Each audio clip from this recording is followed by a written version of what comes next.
नाम सुनावे। नासे रोग हरे सब पीरा जपत निरंतर हनुमत बीरा। संकट ते हनुमान छुड़ावे मन क्रम वचन ध्यान जो लावे। सब पर राम तपस्वी राजा तिनके काज सकल तुम साजा। और मनोरथ जो कोई लावे सोई अमित जीवन फल पावे। चारों जुग प्रताप तुम्हारा है प्रसिद्ध जगत भुजियारा। साधु संत के तुम रखवारे असुर निकंदन राम दुलारे। अष्ट सिद्धि नौ निधि के दाता सबर दीन जानकी माता। राम रसायन तुमरे पासा सदा रहो रघुपति के दासा। तुमर भजन राम को भावे जन्म जन्म के दुख बिसरावे। अंत काल रघुबरपुर जाई जहाँ जन्म हरि भक्त कहाई। और देवता चित्तन धरई हनुमत से सर्व सुख करई। संकट कटे मिटे सब पीरा जो सुमिरै हनुमत बलबीरा। जय जय जय हनुमान गोसावी कृपा करो गुरुदेव की राई। जो सत बार पाठ कर कोई छूटहि बंदी महासुख होई। जो ये पढ़े हनुमान चालीसा हो ये सिद्धि साखी गौरी सा। तुलसीदास सदा हरि चेरा की जय नाथ हृदय महाडेरा। तुलसी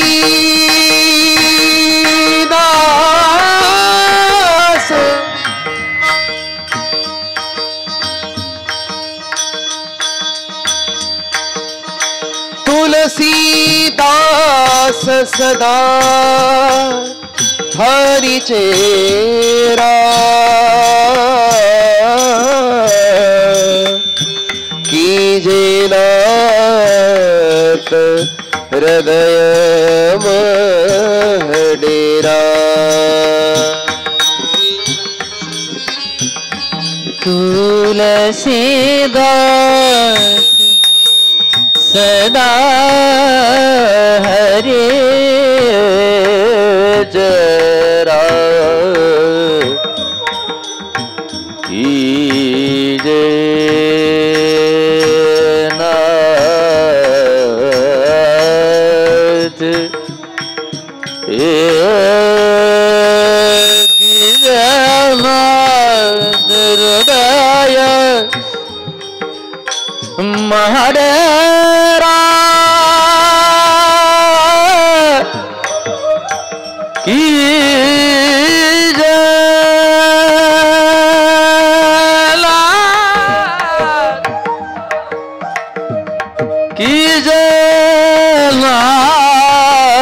हृदया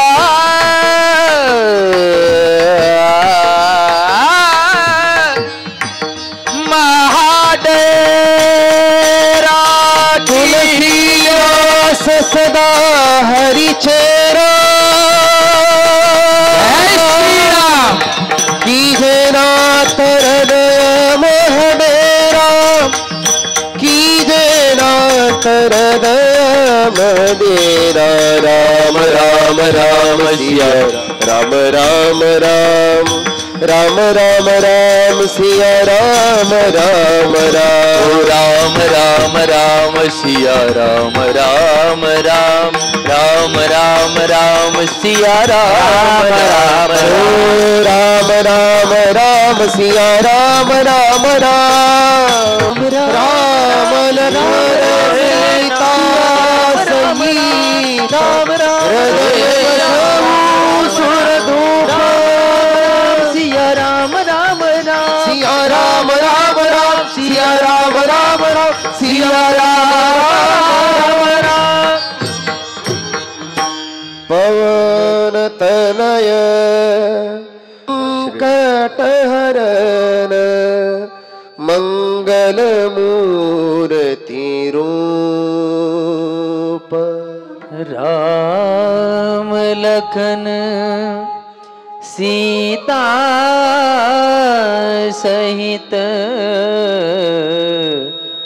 हृदय बसहो सिया। सियावर रामचंद्र की जय उमापति महादेव की जय पवन सुत हनुमान की जय। बोलो रे भाई सब संतन की जय।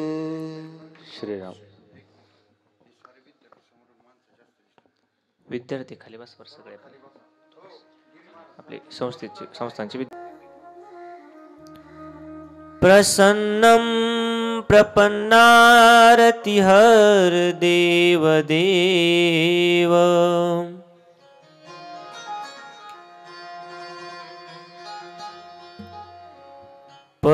परब्रह्मलिंगं भजे पांडुरंगम्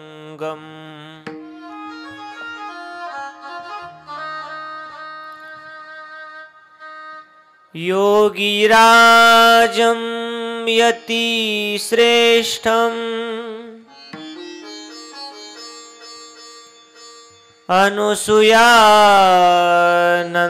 अनुसूयानन्दवर्धनम्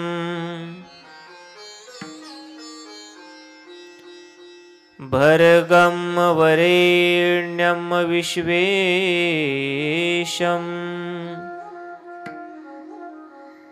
दत्तात्रयं जगद्गुरु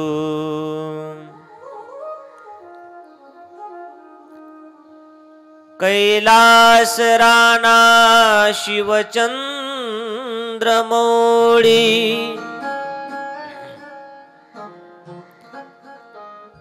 फणींद्रमाथा मुकुटे झळाळी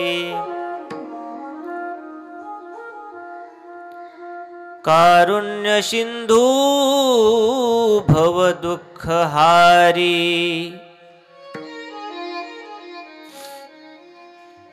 तुझवीन शंभो मज कोण तारी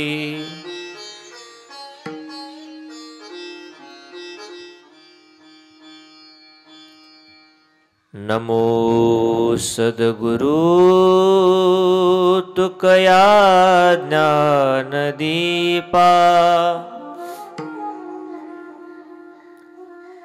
नमो सद्गुरु सच्चिदानंद रूपा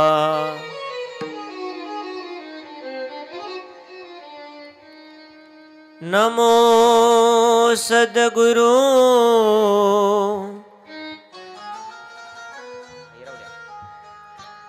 भक्त कल्याण मूर्ति नमो सद्गुरु भास्करा पूर्ण कीर्ति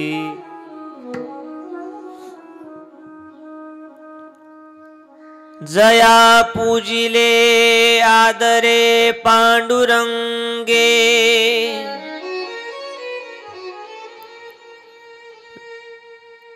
विमानस्थ केले प्रयाण प्रसंगे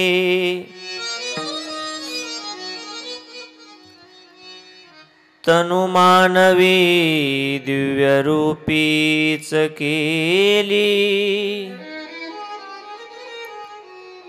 न त्यागीतिये दिव्य लोकासी नेली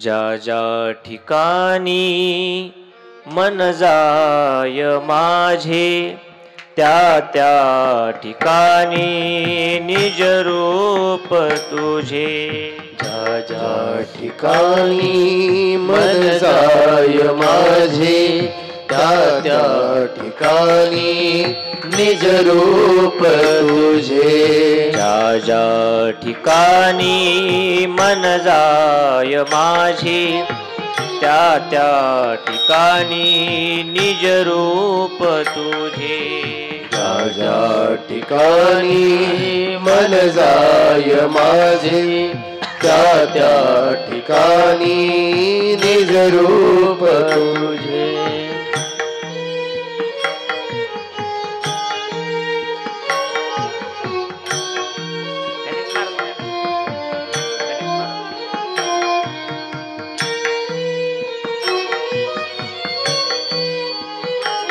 छान आहे.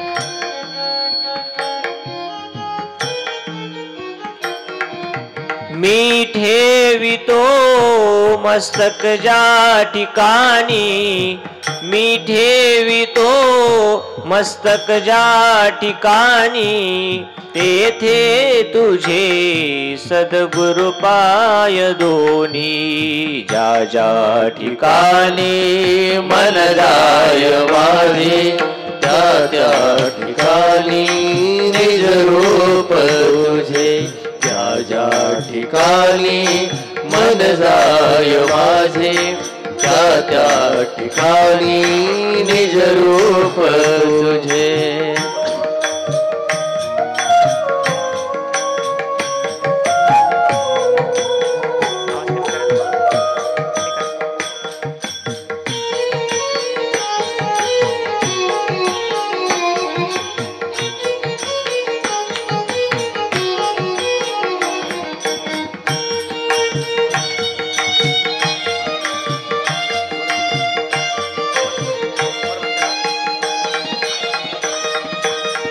ज्या ठिकाणी मन जाय माझे, त्या त्या ठिकाणी निज रूप तुझे.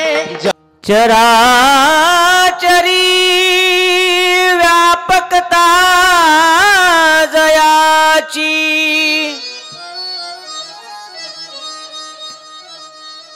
अखंड भेटी मजला तयाची. परमपदी संगम पूर्ण झाला,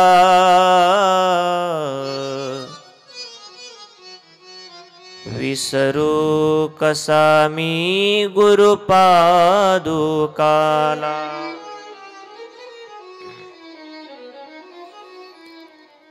आता कसा हा उपकार फेडू,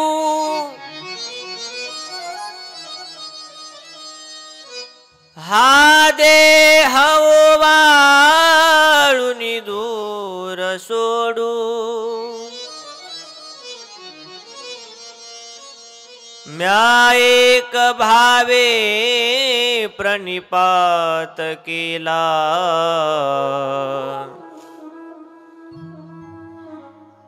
विसरू कसा मी गुरुपादुकाला.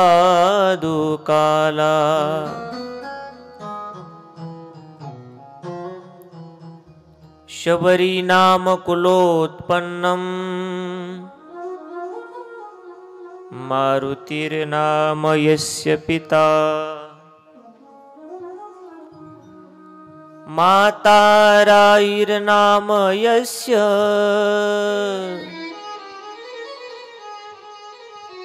तन्नमामि किसनगिरिम्.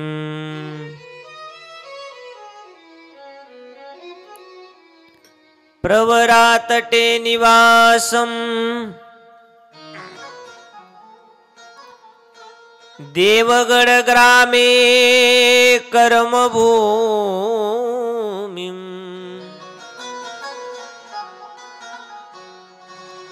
किसनगिरी बाबा प्रिय शिष्यम्,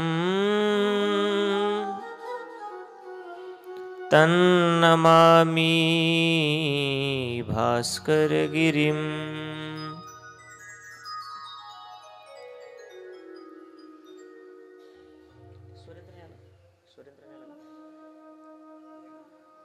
ओम नमो सद्गुरु जय जय किसनगिरी बाबा. ओम नमो सद्गुरु जय जय किसनगिरी बाबा. ओम नमो सद्गुरु जय जय किसनगिरी बाबा. ओम नमो सद्गुरु जय जय किसनगिरी बाबा. भजन म्हणायचे. ओम नमो सद्गुरु जय किसनगिरी बाबा. ओम नमो सद्गुरु जय जय किसनगिरी बाबा. ओम नमो सदगुरु जय किशन गिरी बाबा। ओम नमो सदगुरु जय किशन गिरी बाबा। चराचर प्रतिपालका राही मातेच्या बालका ब्रह्मांड चालका सद्गुरु राया नमो नमो सद्गुरु राया नमो नमो सद्गुरु राया नमो नमो। ओम नमो सद्गुरु जय जय किशन गिरी बाबा। ओम नमो सद्गुरु जय जय किशन गिरी बाबा। ओम नमो सद्गुरु जय जय किशन गिरी बाबा। ओम नमो सद्गुरु जय जय किशन गिरी बाबा।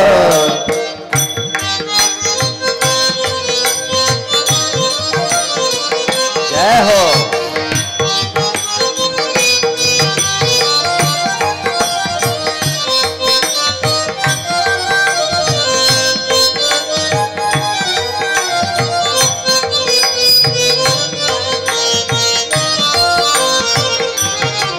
किशनगिरी योगेश्वरा दत्तात्रेय हरिहरा भक्त पालका विश्वंभरा सिद्धेश्वरा नमो नमो सिद्धेश्वरा नमो नमो सिद्धेश्वरा नमो नमो। आनंद मूर्ति आनंद घना भक्त प्रिया मनमोहना दुख हरता गजानना सद्गुरु राया नमो नमो सद्गुरु राया नमो नमो सद्गुरु राया नमो नमो।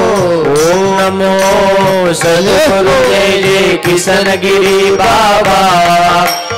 ओम नमो सद्गुरु जय जय किशन गिरी बाबा। ओम नमो सद्गुरु जय जय किशन गिरी बाबा। ओम नमो सद्गुरु जय जय किशन गिरी बाबा। भूत पिशाच निवारका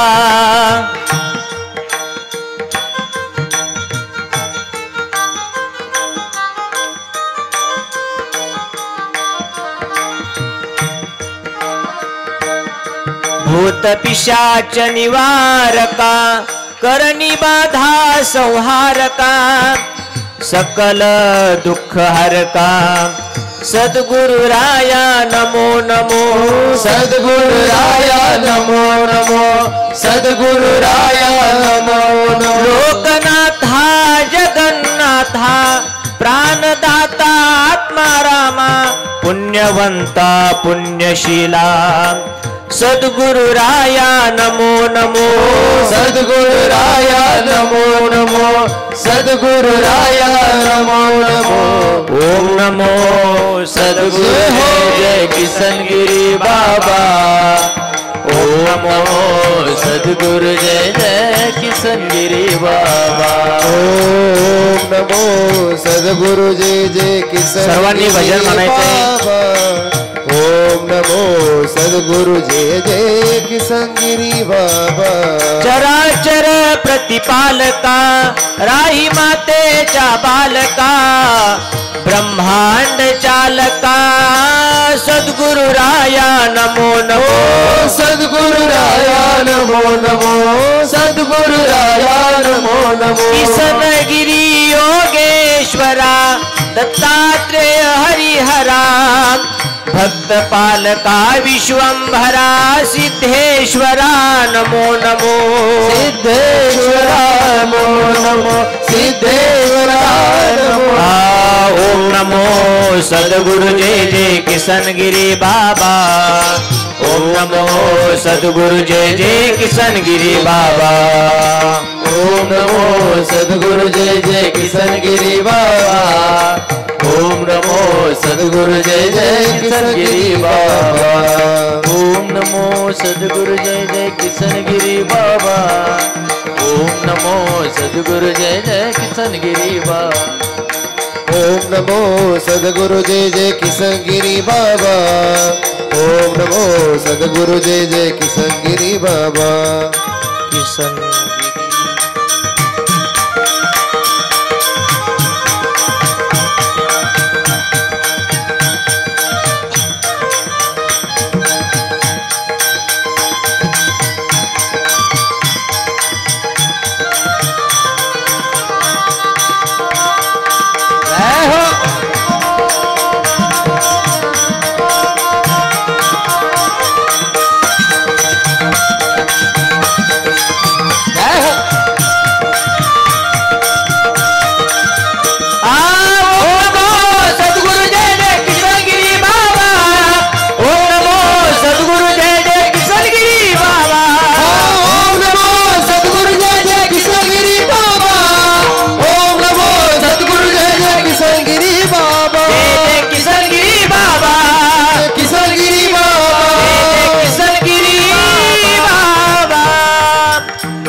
समर्थ सद्गुरु किसनगिरी बाबा की अवधूत चिंतन श्री गुरुदेव दत्त।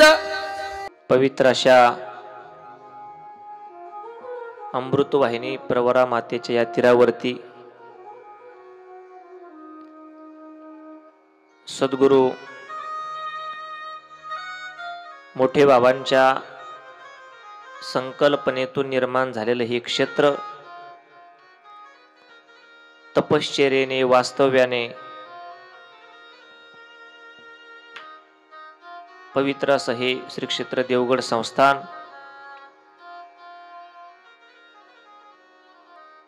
आणि या क्षेत्रावरती महातीर्थ क्षेत्रावरती चालू असलेला हा सद्गुरु मोठे बाबांचा हा पुण्यतिथी महोत्सव,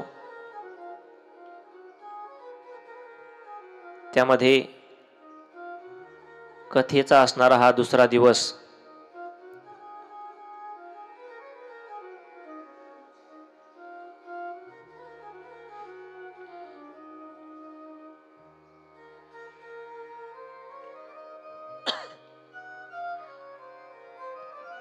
आणि या दुसऱ्या दिवसाच्या कथेमध्ये उपस्थित सर्व प्रभुप्रिय सज्जन आणि माता भगिनी श्री समर्थ सद्गुरु किसनगिरी बाबांच्या जीवन चरित्राचा आपण या ठिकाणी थोडंसं चरित्र बघण्याचा प्रयत्न करणार आहोत। कालच बाबांचा पुण्यतिथी महोत्सव म्हणजे पुण्यतिथीचा दिवस मोठ्या थाटामाटामध्ये पार पडला। कालचा आनंद बघून एवढे सगळे भक्तमंडळी टाळ मृदंग बाबांच्याच संकीर्तनाने दुमदुमून गेले, बाबा समाधीमध्ये डोलत असतील। हे प्रतिपंढरपूर झालंय। अनुभूती आलेली घटना सांगतो। हरिपाठ चालू होता काल।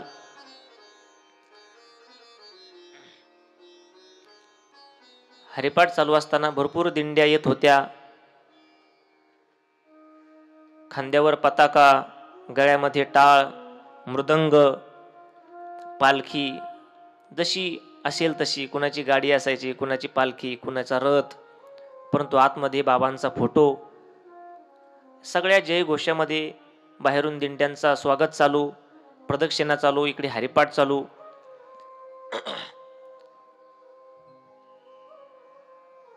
ज्ञानदेव ब्राह्मणाची चाल चालू होती आणि कठड्याच्या मागून जिथे आपण हरिपाठ घेतो एक वयस्कर आजोबा चाललेले होते।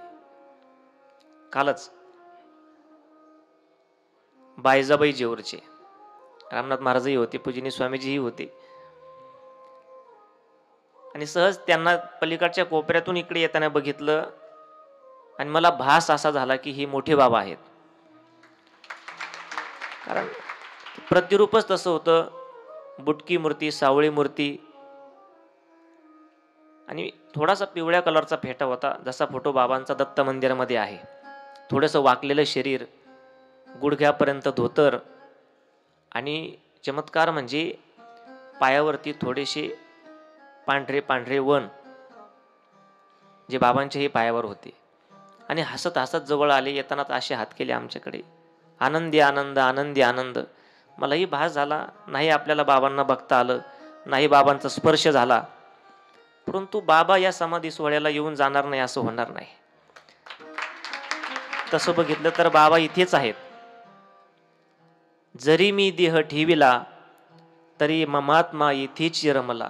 परंतु देहरूपानं बाबा येणार नाही असं होणार नाही. परंतु माझ्यासारख्याची ती दृष्टी नसेल बघण्याची. बाबा जवळ आले, मला वाटलं की यांच्या हातात हात द्यावा. बाबांचा हातात हात घेतला. छोटीशी बोटं, कडक झालेला हात, सुरकटलेली त्वचा आणि हसतच होते. हातात हात दिला तरी त्या आनंदामध्ये शरीर आतून नाचत होतं. आणि एकच वाक्य म्हणले ते,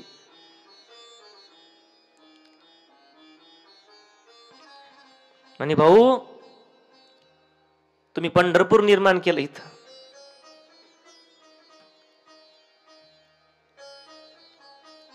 हे उभा करण्याकरता त्यांना एवढं सहन करावं लागलं. फिरत राहिले, कधी भाकर खाल्ली असेल नसेल, उपाशी पोटी, परंतु फिरत राहिले. काल बघितलं तर त्या बाबांच्या मुखातूनच मोठे बाबा बोलले की तुम्ही हे सगळं पंढरपूर निर्माण केलं. एवढा आनंद सोहळा, टाळ मृदंगाचा आवाज. आणि गुरुलाही माहिती आहे की आपल्या असणाऱ्या शिष्याला काय अपेक्षित आहे, भाऊंना काय वाटतंय, गुरुवारे बाबांना काय वाटतंय, की ही सगळी परंपरा वारकरी संप्रदायाच्या नियमानं चालावी, ही बाबांची इच्छा होती. फार थाटामाटात हा सोहळा पार पडत आहे.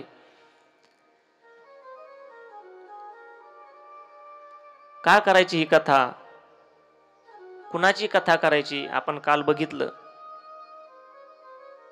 आजही आपण बाबांचा जन्मोत्सव बघण्याचा प्रयत्न करणार आहोत. सद्गुरु ब्रह्मलीन नाशिकीत महाराजांनी जो ग्रंथ लिहून ठेवला त्या अनुषंगाने काही भक्त मंडळी जे काही आपल्याला श्रवण घडलं त्या माध्यमातून या कथेकरता उपस्थित प्रभुप्रिय सज्जन माता भगिनी, पूजनीय सद्गुरु गुरुवर्य शांतीब्रह्म बाबांच्या उपस्थितीमध्ये ही कथा होत आहे. मला नेहमी प्रश्न पडतो, 2 कथा झाल्या, एक बगडीला आणि एक सिद्धपूरवाडीला. बाबांचं नेहमी त्या गावात वास्तव्य असायचं. दोनही ठिकाणी प्रश्न पडला की गुरुवारे बाबाजींनी सद्गुरु मोठे बाबांना देहरूपात सगुण रूपात बघितलेलं आहे, सेवा घडलेली आहे, त्यांच्याबरोबर फिरले, तरीही विद्यार्थ्याच्या मुखातून 2 शब्द काय ऐकायचे हे मला माहीत नाही. परंतु माझं भाग्य आहे की मला गुरुवारे बाबाजींसमोर बोलण्याचा योग येतोय त्यांच्याच गुरुविषयी, या परंपरेविषयी. आणि असणारा हा सुवर्ण योग पूजनीय बाबांच्या उपस्थितीमध्ये ही कथा पार पडत आहे. ज्यावेळेस या कथेचं लिखाण झालं आणि गुरुवारी बाबाजींना दाखवण्याकरता मी देवगडला आलो. आता ही सगळी घरचीच मंडळी आहे म्हणून सगळं सांगणं माझं काम आहे. तुम्ही मला इथं बसवलंय. एक अध्याय लिहिला, म्हणजे सद्गुरु किसनगिरी बाबांचा जो किसनगिरी विजय ग्रंथ आहे त्याच अनुषंगाने लिहिला. थोडंसं भजनं, काही जुन्या मंडळींना भेटून असं एक अध्याय लिहिला आणि गुरुवारी बाबाजींना दाखवण्याकरता आलो. दाखवला, चांगलंय म्हणले. तेव्हा कथाही झालाही नव्हत्या. पुढं घाटावरती स्वच्छतेचं काम चालू होतं, तिकडे गेलो आणि परत येताना परत म्हणले सगळं लिहून झालं की मग मला परत दाखवा, कारण तुम्ही सामान्य व्यक्तीविषयी बोलत नाही, तुम्ही आमचे गुरु आणि देवगड संस्थांचे पाया म्हणजे सर्व बाबांविषयी बोलताय. त्यांच्या जीवनाविषयी आपण बोलावं म्हणजे मी बोलावं एवढी माझी पात्रता नाही. महान परंपरा आहे ती. निष्कलंक जीवन तुझे धन्य श्री गुरु राया, निष्कलंक जीवन तुझे, निष्कलंक जीवन तुझे, धन्य श्री गुरु राया, निष्कलंक जीवन तुझे. श्री गुरुदास ठेवी माथा, श्री गुरुदास ठेवी माथा, तव चरणावर तात आरती सद्गुरु राया ओ वाईना प्रेमे गाया किसनगिरी नाम तुझे असे त्रैमूर्तीची छाया आरती सद्गुरु राया. चांगलं करायचा प्रयत्न केला की कधीतरी माझ्याकडून वेगळंच होतं. ते एखादी चाल म्हणायची असली चांगली तयारी करून येतो आणि इथं म्हणायला लागलं की ती मागं पुढं होतं, शब्द होतात काहीतरी आणि मग ते लगेच कान टोचल्या जातात.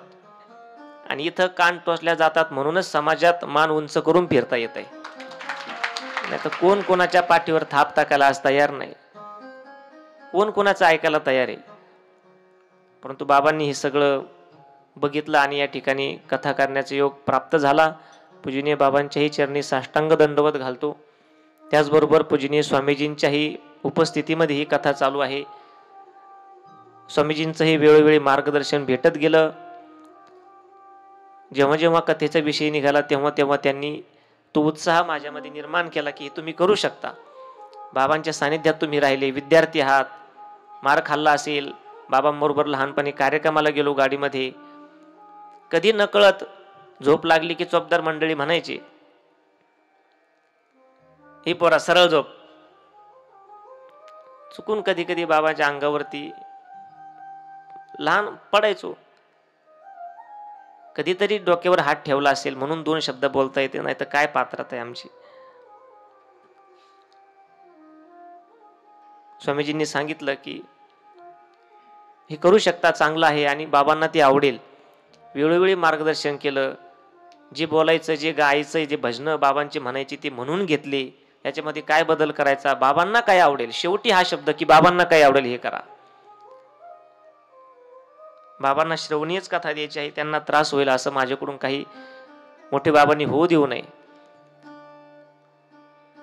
वेळोवेळी मार्गदर्शन करून पूजनीय स्वामीजींनी या ठिकाणी बसवलं आहे. त्याचबरोबर कथेला साथ संगत करणारी सर्व महाराज मंडळी, हरिभक्तपर्यंत सचिन महाराज पवार, हरिभक्तपर्यंत सोपान महाराज दारकुंडे सर, मृदंगाचार्य आपले दादा महाराज साबळे, पूजनीय हरिभक्तपर्यंत रामनाथ महाराज पवार, दत्ता महाराज, चित्रीकरण करणारे आमचे सोमनाथ भाऊ, श्याम भाऊ,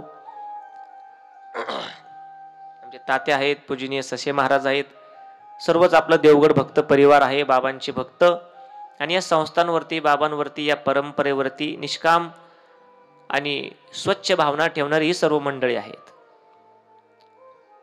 या ठिकाणून बाहेर जो आदर्श जातो, गावगाव जातो, तालुक्यात, जिल्ह्यात, महाराष्ट्रभर, तो 2 माध्यमातून जातो. एक म्हणजे स्वच्छतेच्या माध्यमातून आणि दुसरा म्हणजे स्वच्छतेच्या परमार्थाच्या माध्यमातून.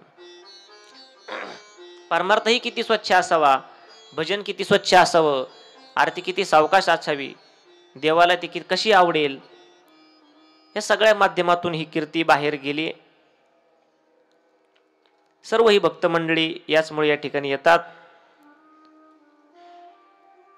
आज बाबांच्या समाधीमध्ये गेलो, कुणी असू द्या, ज्यांनी बाबांना बघितलं तेही सुद्धा, आणि ज्यांनी बाबांना बघितलं नाही ते सुद्धा बाबांच्या त्या मुखवट्याकडे, समाधीकडे बघून रडतात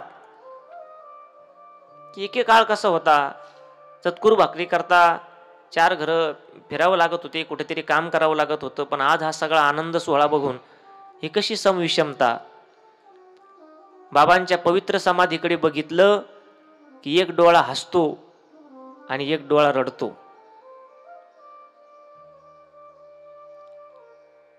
रडणाऱ्या डोळ्याने हसणाऱ्या डोळ्याला विचारलं, दादा का हसतोस तू?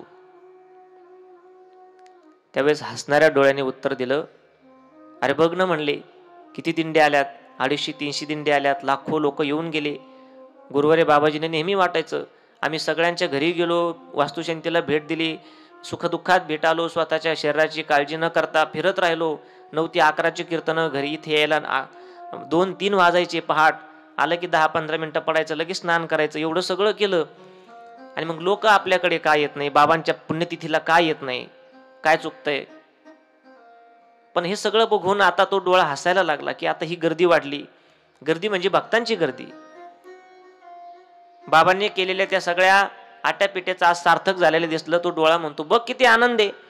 टाळाचा मृदंगाचा आवाज, भजन पूजन, पताका, अन्नदान, 15 ते 18 पोती बट्टी, एवढं अन्नदान जिथे एका भाकरी करता दिवस घालावा लागत होता. त्यामुळे मला आनंद वाटतोय म्हणले आणि म्हणून मी हसतोय. त्या हसणाऱ्या डोळ्याने रडणाऱ्या डोळ्याला विचारलं. हसणारा डोळा रडणाऱ्या डोळ्याला म्हणतो तुला हा आनंद बघू वाटत नाही का? तू का रडतोय? त्यावेळेस रडणारा डोळा सांगतो तुझं खरं आहे. बाबांची ही समाधी, चांदी सोन्याचे दागिने, मुकुट, वस्त्र अलंकार हे सगळं आता आहे. एवढं अन्नदान हे आता आहे. पण त्यावेळेस जेव्हा बाबा होते इथं लवलेशही नव्हते काही की असं काही होईल. त्यावेळेस बाबा फाटकेची वस्त्र तुटक्या वाहना, हिंड तसे राणा परब्रह्म, पाया चपला नाही, कोरभर भाकर खायची, एखाद्या भक्ताच्या घरी जाऊन काहीतरी सेवा करायची, सगळं याकरता किती त्रास घ्यावा लागला हे मला आज आठवतंय. म्हणून माझ्या डोळ्यात पाणी येत आहे. दोघांची भावना स्वच्छ आहे, परंतु एकाची भूतकाळातली आहे आणि एकाची चालू वर्तमान काळातली आहे. सहन करावं लागलं बाबांना आणि फिरत राहिले. त्यांना त्याचं वाईट नाही वाटलं काही. किती फिरले बाबा. गुरुवारी बाबाजी सांगत असतात 2 शब्दात की बाबांचं जीवन कसं होतं. वन वन फिरुनी कन कन झिजले, दुःखी लोकासाठी. वन वन फिरुनी कन कन झिजले, दुःखी लोकासाठी. वन वन फिरुनी कन कन झिजले, दुःखी लोकासाठी. वन वन फिरुनी कन कन झिजले, दुःखी लोकासाठी. कधी या गावी कधी त्या गावी, आपुल्या भक्तासाठी.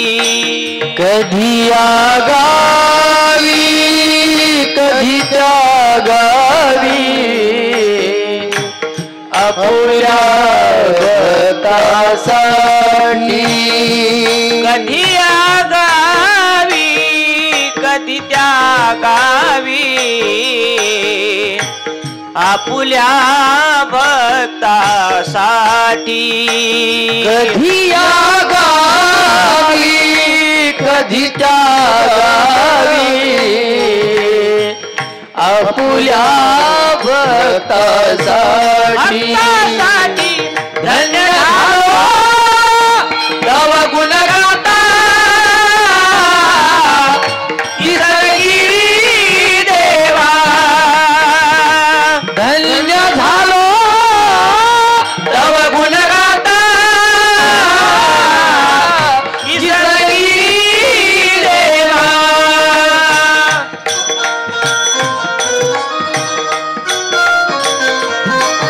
जय हो.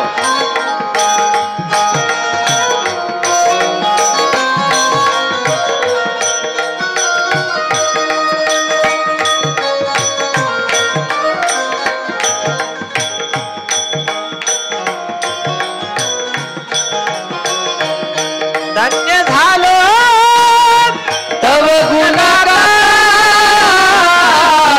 गिरगिरी देवा. धन्य झालो तव गुण गाता,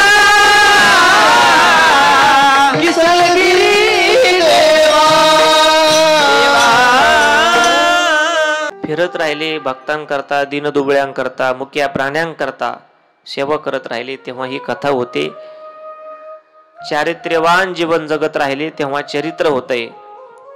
तुमच्या आमच्या पायाला पाय म्हणतात, फारच ग्रामीण भागात आलो तर टंगडे म्हणतात.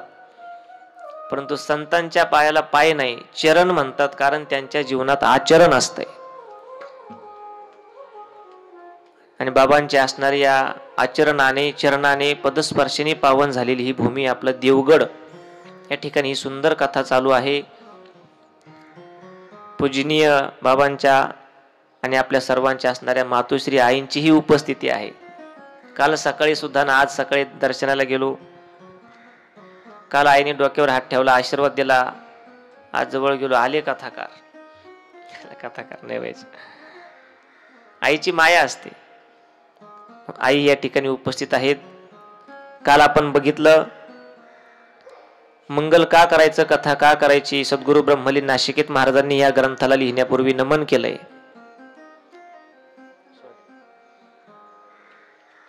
श्री गणेशाय नमः. जय जयाजी गजानना. सकळ विद्येच्या भूषणा लंबोदरा गणराया. गणपती बाप्पा, ही कथा तुम्ही माझ्याकडून लिहून घ्या. यामध्ये काही त्रुटी चुका होऊ देऊ नका, कारण तुम्ही बुद्धीचे दाते आहात. काय तुमचं वर्णन करावं म्हणले. सारजा माता बरोबर मुशकावरी होऊनी स्वार. सारजा माता बरोबर संत चरित्र चमत्कार आपुल्या कृपे सांगेन. आणि नमन करून बाबांच्या जन्म उत्सवाला, इथे बाबांनी का जन्म घेतला, याच प्रवरेच्या काठावरती का घेतला, एवढी सगळी महातीर्थ होते. शेवटी साधू हे देवताच असतात. सगळ्या ब्रह्मांडाचं, सगळ्या मृत्यू लोकांचं ज्ञान, जागेचं पावित्र्य त्यांना आधीच माहित असतं. इथे आधी काहीच नव्हतं. गुरुवरे बाबाजी सांगत असतात की हे अंदमान निकोबार बेट बाबांच्या आधी असंच पडलेलं होतं. परंतु बाबांनी जन्माला येण्याच्या आधी या भूमीची परीक्षा घेतली. तुका म्हणे मज कळत ये चाचणी या नियमाने. इथे का जन्म घ्यायचा, इथे का अवतार घ्यायचा. एक तर प्रवरा अमृत वाहिनी आहे की जिने स्वतःचा मार्ग सोडून या ठिकाणी चंद्राकृती तयार केली. नदी कधी आपला रस्ता मार्ग बदलत नाही. सरळ आली बहिरवाडी धामोरी अशीच मुरम्यातून सरळ गेली असती प्रवरा संगमला. तरीही वळण का घेतलं, कारण आईला माहित होतं, प्रवरा माईला, की इथे एक साधू जन्माला येणार आहे, अवतरित होणार आहे. जया काठी चंद्राकृती दिसे प्रवरेची महती. काय महती म्हणले. माऊलींनी ज्या नदीचं कौतुक करावं, गुणगौरव गावा, श्री ज्ञानेश्वरी ख्याती हसे हिची गायली. आणि ज्या नदीच्या काठावर माऊलींना प्रेम मिळालं, तिथे बाबा का अवतरित होणार नाही. बाबांना, माऊलींना आळंदीमध्ये अपमानास्पद वागणूक मिळाली. जन्मगाव, आपेगाव, पैठण, सगळ्या गावामध्ये. पैठणलाही परीक्षा घेतली, अपमानही झाला, आळंदीलाही अपमान झाला. परंतु शुद्धीपत्र घेऊन जात असताना वाकोबा कोळी, त्या कोळ्याचा तो रेडा, ज्या रेड्याच्या मुखातून वेद बोलवला, निवृत्ती ज्ञानदेव सोपान मुक्ताबाई आणि काही मंडळी जेव्हा नेवाश्याला आले, इथं माऊलींना प्रेम मिळालं म्हणून माऊली इथं थांबले. आणि पूर्व इतिहास बघितला की इथे भगवान विष्णूंच्या अवतारामध्ये आपण काहीतरी वाटप केलं होतं, त्यावेळेस भेद झाला होता. देव, आपण जर देव अवतारी आहोत, महाविष्णूचा अवतार सखा माझा ज्ञानेश्वर ममे वंशो जीव लोके, हे जर सगळे माझेच आहेत, देव काय, दानव काय, दृष्ट काय, सज्जन काय, ही जर सगळे माझेच आहेत, तर यांच्या बरोबर वागताना मी भेद का करावा. एकांना अमृत वाटलं, बाकीच्यांना मदिरा वाटली. जाऊ द्या म्हणले, त्यावेळेस झाला असेल. परंतु आता संत म्हणून आलोत, आता ज्ञानामृत वाटत असताना भेद करायचा नाही, म्हणून तिथे भगवान करविलेश्वराच्या मंदिरात माऊली थांबले. परवरेचा काठ बघितला, हे सगळं वातावरण बाबांनी बघितलं. आणि आता अवतार घ्यायचाय, कोणाच्या पोटी घ्यायचाय. रामायणाचा प्रसंग आठवला. ज्या कुळामध्ये जन्माला घेतला त्या कुळापासून, या शबरी कुळापासून वारकरी संप्रदायाच्या मुळापर्यंत बाबाचं सामर्थ्य आहे. शबरी कुळ बघितलं, हा आपला सगळा गोदावरीचा पट्टा, नाशिक पासून नागपूर पर्यंत म्हणायला हरकत नाही, हा सगळा दंडकारण्याचा परिसर. आणि मग 7वे अवतारी रघुनंदन शबरीच्या आश्रमी जाऊन अलोट तियेची भक्ती पाहून बोरे उच्चिष्ट बक्षिले. ज्या शबरी आईने आयुष्यभर प्रतीक्षा केली प्रभू रामचंद्रांची, त्यावेळेस प्रभू रामचंद्रांनी शब्द दिला असेल की आई आता फक्त बोरं खातोय, कारण प्रत्येक भक्ताला शब्द दिल्याशिवाय देव पुढे गेले नाही, की आता फक्त बोरं खातोय, तुमच्या पोटी जन्म घेण्याचं भाग्य आता नाहीये, परंतु याच कुळामध्ये अंगुली निर्देश करून याच कुळामध्ये तुम्ही राईबाई म्हणून अवतार घ्या, याच प्रवरा गोदावरी गंगेच्या काठावरती, आणि मी तुमच्या पोटी एका साधूच्या रूपाने किसन म्हणून कृष्णा म्हणून अवतार घेईल. आणि मग ते दोन नावं समोर आले. पूजनीय बाबांच्या आई वडिलांचं नाव मारुती राया, की सर्व गावकरी त्यांना मारुती नाईक म्हणायचे, आणि आईचं नाव राईबाई माता. घर काय फार पूर्वीचं पारमार्थिक होतं असं नाही, घरात केला जाणारा व्यवसाय मत्स्यमारीचा होता. तरी तेच कुटुंब का, तेच कुळ का? देवाला कधी बाह्यक्रियेला महत्व द्यायला आवडत नाही, देव अंतरंगाला महत्व देतो, कारण परमार्थात लागतो तो भाव. तसं सजन कसाया विकू लागे मांस, तरी क्रियेमागचा उद्देश बघितला, नामस्मरण चालू होतं, आणि जगाच्या मालकालाही कधी कधी मांस विकू लागायला यावं लागायचं, कारण भाव शुद्ध होता. याही कुळात आधी फार काय परमार्थ होता असं नाही, परंतु ते महादेवाचे भक्त होते. गुरुवारे बाबाजींचे वडील मारुती राया. घरासमोर एक पिंड होती, छोटं बेलाचं झाड होतं, जशी जमेल तशी सेवा व्हायची, पण पोट पाण्याकरता हा व्यवसाय करावा लागायचा. नदीच्या काठी गाव घर असल्यामुळे, आणि अनेक घरं अशी होती. पण या दोघांचं पूर्वजन्मीचं पुण्य बाबांनी बघितलं, आणि त्यांच्या पोटी एका साधूच्या रूपाने अवतार घेतला. महाराज सांगतात, उभयतांचे आले पूर्व पुण्य फळा, उभयतांचे आले पूर्व पुण्य फळा, उभयतांचे आले पूर्व पुण्य फळा, उभयतांचे आले पूर्व पुण्य फळा, उभयतांचे आले पूर्व पुण्य फळा, उभयतांचे आले पूर्व पुण्य फळा, उभयतांचे आले पूर्व पुण्य फळा, उभयतांचे आले पूर्व पुण्य फळा. म्हणून घन निळा जन्म दिला, म्हणून घन निळा जन्म दिला, ठेविले नाम माय बापी सार्थ, ठेविले नाम माय बापी सार्थ, ठेविले नाम माय बापी सार्थ, ठेविले नाम माय बापी सार्थ.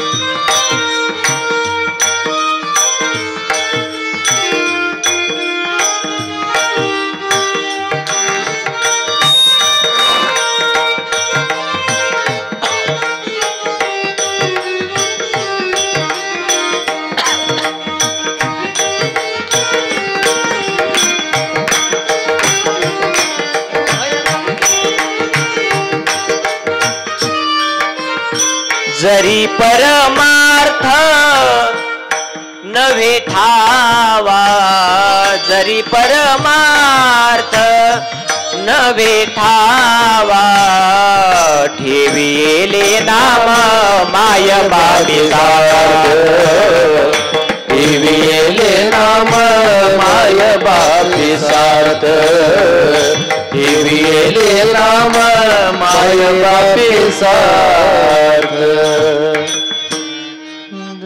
उभयतांचे आले पूर्व पुण्य फळा, म्हणून ही सावळी मूर्ती त्यांच्या पोटी जन्माला आली. म्हणून घननिळा जन्म दिला. जन्मताच बाबांचा रंग सावळा होता. कृष्णवर्णी बाळ लहाने वाढू लागले आईच्या मायेने, किसन नाम आवडीने मात्या पित्याने ठेवले. नाव कृष्णाच ठेवलं. परंतु शिक्षण नसेल, जीव ओळख नसेल म्हणून हळूहळू किसन झालं. किसना म्हणायचे काही काही, आई किसना म्हणायच्या. या जन्मीचा परमार्थ नव्हता, परंतु पूर्वजन्मीचं पुण्य कामा आलं म्हणून घननिळा जन्म दिला. जरी परमार्थ नव्हे ठावा म्हणून काय झालं, समाजाच्या, गावच्या, आसपासच्या लोकांच्या जरी ते नोंदीत येत नसेल की यांचं काय कर्म आहे, परंतु जगाच्या मालकाच्या नोंदीत सगळे कामं त्या ठिकाणी केले जातात. चित्रगुप्त ठेवलेलं आहे त्यांनी कॅमेरा. हे आपण काय करतो, कोणत्या उद्देशाने करतो हे बघण्याकरता. आणि म्हणून महान साधूच्या रूपाने या दोघा आईवडिलांच्या दाम्पत्याच्या पोटी बाबांनी जन्म घेतला. पवित्र असा पर्वकाळ होता, प्रवऱ्य गंगेचा काठ होता. अवतार झाल्या झाल्याच या निसर्गाला आनंद झाला. गाव आनंद व्यक्त करेल, घर आनंद व्यक्त करेल, शेजारी पाजारी सोडा, हे परवरेचं पाणी सुद्धा खळखळ खळखळ आवाज करत होतं. झाडा झुलपांना नवीनच पालवी फुटली होती. महान पर्वकाळ होता तो एक. भाद्रपद षष्टीच्या पर्वकाळावरती बाबांचा अवतार झाला आणि सर्व मंडळी त्या माता पित्यांना धन्यता देऊ लागल्या की तुमच्या पोटी एवढा महान मुलगा जन्माला आलाय. लहानपणापासूनच कळते, मुलाचे पाय पाळण्यात दिसतात या नियमानं.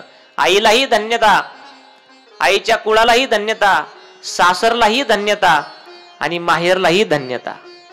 महाराज सांगतात,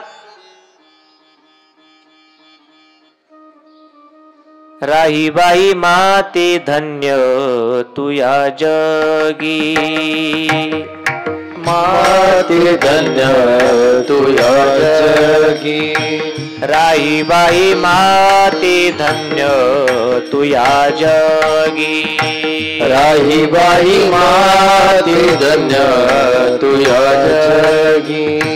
जन्मलीस योगी, जन्मलीस योगी, जानोदारा पुण्यवंत कुळ सासर माहेर. पुण्यवंत कुळ माहेर सासर. हो पुण्यवंत कुळ सासर माहेर.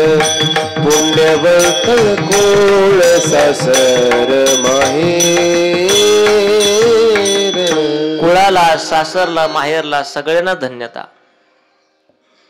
आणि एखादा हरिभक्त एखाद्या कुळात जन्माला आला की फक्त धन्यता त्यांना नसते, त्या कुळाला, त्या पूर्व पिढीला, की त्यांच्या संस्काराने हे सगळं निर्माण झालंय. शुद्ध बीजापोटी फळे रसाळ गोमटी. ते गोधेगाव धन्य, हा प्रवरेचा काठ धन्य.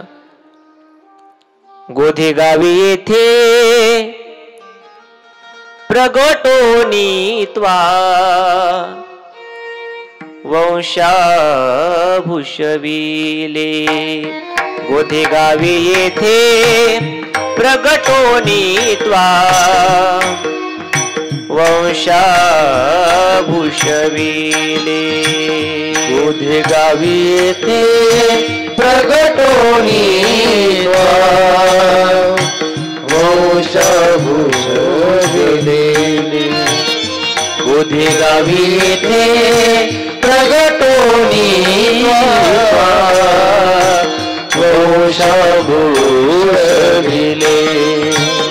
कुलवंशाचा त्याग करोनी, कुलवंशाचा त्याग करोनी,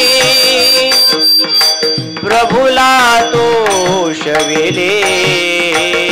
धन्य झालो तव गुण गाता किसनगिरी देवा. धन्य झालो तव गुण गाता किसनगिरी देवा. किसनगिरी देवा, किसनगिरी. सगळ्या गोधेगावात आनंद आनंद आहे. सडा, समार्जन, रांगोळी, प्रवरतले माशी सुद्धा आनंदानं नाचत होते की आमच्या कुळाचं रक्षण करणारा जन्माला आलाय. मत्स्येंद्र नाथापासून बाबांची नाथ परंपरा, ज्या गुरूंची दीक्षा घेतली ते नाथ बाबाच होते, विश्वेश्वर नाथ बाबा. आणि मत्स्येंद्रनाथ हे माशाच्याच रूपानं अवतरले. मत्स्यापासून झाले मच्छिंद्रनाथ. गोरक्ष जन्मले गौरी भस्मात. आमच्या कुळाचा सांभाळ करणारी साधू अवतरित झाले. प्रवरेचे पाणी खळखळ खळखळ खळखळ वाहत होतं. मासे आनंदानं नाचत होते. झाडांना पालवी फुटलेली होती. त्या गावातले गोधन गोमाता त्यांची वासरं आनंदानं उड्या मारत होती की आमचा सांभाळ करणारा अवतारिक महात्मा जन्माला आलाय. कारण साधू आणि देव धर्मरक्षण करण्याकरता येतात. आणि धर्मरक्षण करणं म्हणजे काय तर साधू संतांचं रक्षण करणं, गोमातेचं रक्षण करणं, या मातीचं रक्षण करणं. ही माती सुद्धा कितीतरी दिवसापासून दंडकारण्यातले सगळे राक्षस मेल्यानंतर ही माती सुद्धा वाट बघत होती की कोणातरी साधूचे पाय लागावे. ही माती सुद्धा नाचत असेल त्यावेळेस की हा महात्मा आपल्या तिथे अवतारित आला. आई वडिलांना धन्यता. सगळ्या आईसाहेबांच्या सख्या मैत्रिणी शेजारी पाजारी आल्या, ओव्या गाणे गाऊ लागल्या. धन्य धन्य माता जगी प्रसवली महायोगी. धन्य धन्य माता जगी प्रसवली महायोगी. धन्य धन्य माता जगी प्रसवली महायोगी. धन्य धन्य माता जगी प्रसवली महायोगी. शबरीचे पावन कुळ जन्माले घन नीळ. शबरीचे पावन कुळ जन्माले घन नीळ. शबरीचे पावन कुळ जन्माले घन नीळ. शबरीचे पावन कुळ जन्माले घन नीळ. धन्य धन्य माता जगी प्रसवली महायोगी. धन्य धन्य माता जगी प्रसवली महायोगी.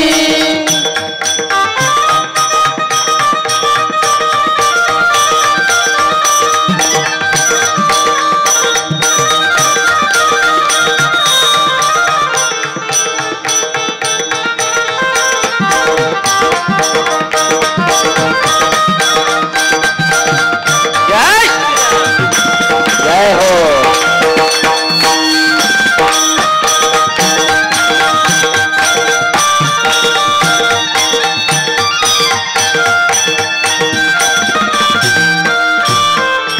श्री समर्थ सद्गुरु किसनगिरी बाबा की. आनंद उत्सव पार पडला. हळूहळू बाबा मोठे होऊ लागले, रांगू लागले. अंगणामध्ये खेळत असताना सुद्धा बाबांच्या ज्या लीला होत्या, ज्या कृती होत्या, त्या साधूच्या होत्या, भूतदयेच्या होत्या. अंतकरणात पशुपक्ष्यांविषयी प्रेम. घरात कुत्रं मांजर असेल तर बाबांना जे खायला दिलं ते बाबा आधी त्यांना द्यायचे. गोमातेचं वासरू असेल तिथं जाऊन बाबा त्या मातीत खेळायचे, तरी ती जनावर बाबांना काही करत नसायचे. जसं भगवान श्रीकृष्ण गोकुळामध्ये अवतरित झाल्यानंतर ते सगळ्या गोमातेच्या वासरांमध्येच राहिले, त्यांच्या बरोबरच. कधी कधी भगवान श्रीकृष्ण गोमातेला दूध प्यायचे. ती आमची जन्मदाती माता आहे, ही आम्हाला सांभाळणारी माता आहे. बाबांचाही अवतार त्याच कार्याकरता होता. हळूहळू बाबा मोठे होऊ लागले. लहानपणापासूनच जनावरांचं, पशुपक्ष्यांचं, मुक्या प्राण्यांचं वेळ बाबांना लागलं की त्यांच्यात जास्त वेळ जाऊ लागला. पंचवर्षी वयापासून चारी गावीचे गोधन भूतदया अपरिजान तान्हेल्या जीवन देत असे. संत संत म्हणजे ते येताना संत म्हणून थोडंच जन्माला येतात, ते त्यांचं पूर्वपुण्य असतं. परंतु इथं आल्यानंतर सुद्धा अशा काही गोष्टी कराव्या लागतात की ज्या संतपणाला शोभतात. पहिली गोष्ट म्हणजे दया. संत तोची जाना जगी, दया क्षमा ज्याचे अंगी. मग कुणावर दया दाखवायची? लहानपणापासून ते सगळे गुणधर्म बाहेर पडू लागले. बाकीच्यांनाही वाटायचं की हा मुलगा वेगळा दिसतोय, कारण आधी एक मोठे बंधू होते त्यांचे, दशरथ भाऊ त्यांचं नाव. जनावरांमध्ये वेळ जाऊ लागला. निसर्गामध्ये वेळ जाऊ लागला, झाडाला पाणी घालणं. 5 वर्ष काय कळतंय आजच्या मुलांना? आम्हालाही अजून काही कळत नाही. 5 वर्ष सोडा. आज 5 वर्षाच्या मुलाला गुरुवारी बाबाजी सांगत असतात मोबाईल देतो आपण. स्वामीजी सांगत असतात की मोबाईलमध्ये मुलं जास्त रमतात, मग अभ्यास नाही, पुस्तक नाही, खेळ नाही, की ज्याने शरीर चांगलं होईल, काही नाही. मित्रांना वेळ देणं राहिलं नाही. 5 वर्षाच्या वयात मुलांना फोन लागतो आणि फोन घेतला की त्यांना गरज नसते आपण काय गाणं लावून द्या, अभंग लावून द्या, काही नाही. ते आपोआप त्यांच्या मनानेच लावतात. तिथे बटन दाबलं बाळू महाराज की ते आपोआप सर्च होतं. लगेच सर्च करतात ते लकडी की काठी किंवा कार्टून लावतात काही. परंतु बाबांचे लहानपणचे छंद म्हणजे पशुपक्ष्यांना खायला देणं, झाडांना पाणी घालणं, अशा गोष्टी हळूहळू भूतदयाच्या वाढू लागल्या. जसं तुकोबाराय म्हणतात वेळ जावा परमार्थ करता तर तो एकांतात नाही. तुकोबाराय म्हणतात तिथे वेळ जावा.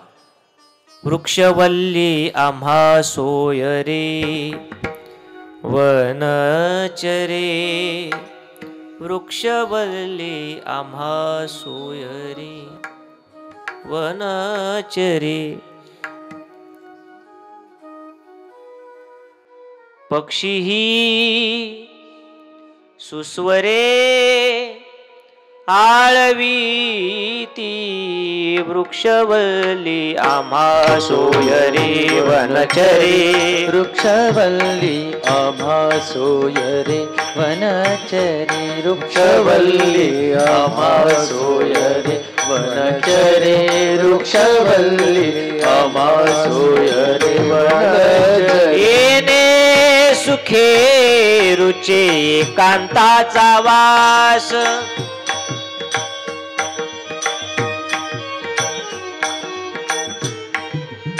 येणे सुखे रुचे एकांताचा वास. नाही गुण दोष अंगाईत, वृक्षवल्ली आम्हा सोय रे वनचरे, वृक्षवल्ली आम्हा सोय रे वनचरे, वृक्षवल्ली आम्हा सोय रे वनचरे, वृक्षवल्ली आम्हा सोय रे वनचरे.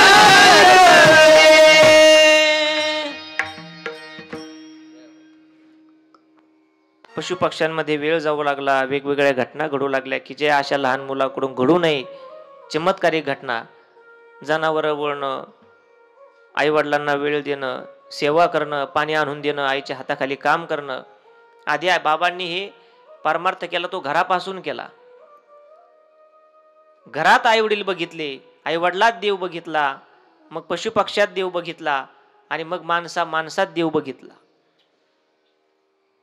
हे सर्व कामं करताना बाबांचा एक नियम होता की कधी कुणाच्या हातचं बाहेरचं खायचं नाही. घराच्या बाहेर जरी पडले तरी घरूनच जेवण करून निघायचं किंवा एक अर्धी भाजी भाकरी चटणी जी असेल ती बांधायची आणि मग जनावरांमागे जायचं.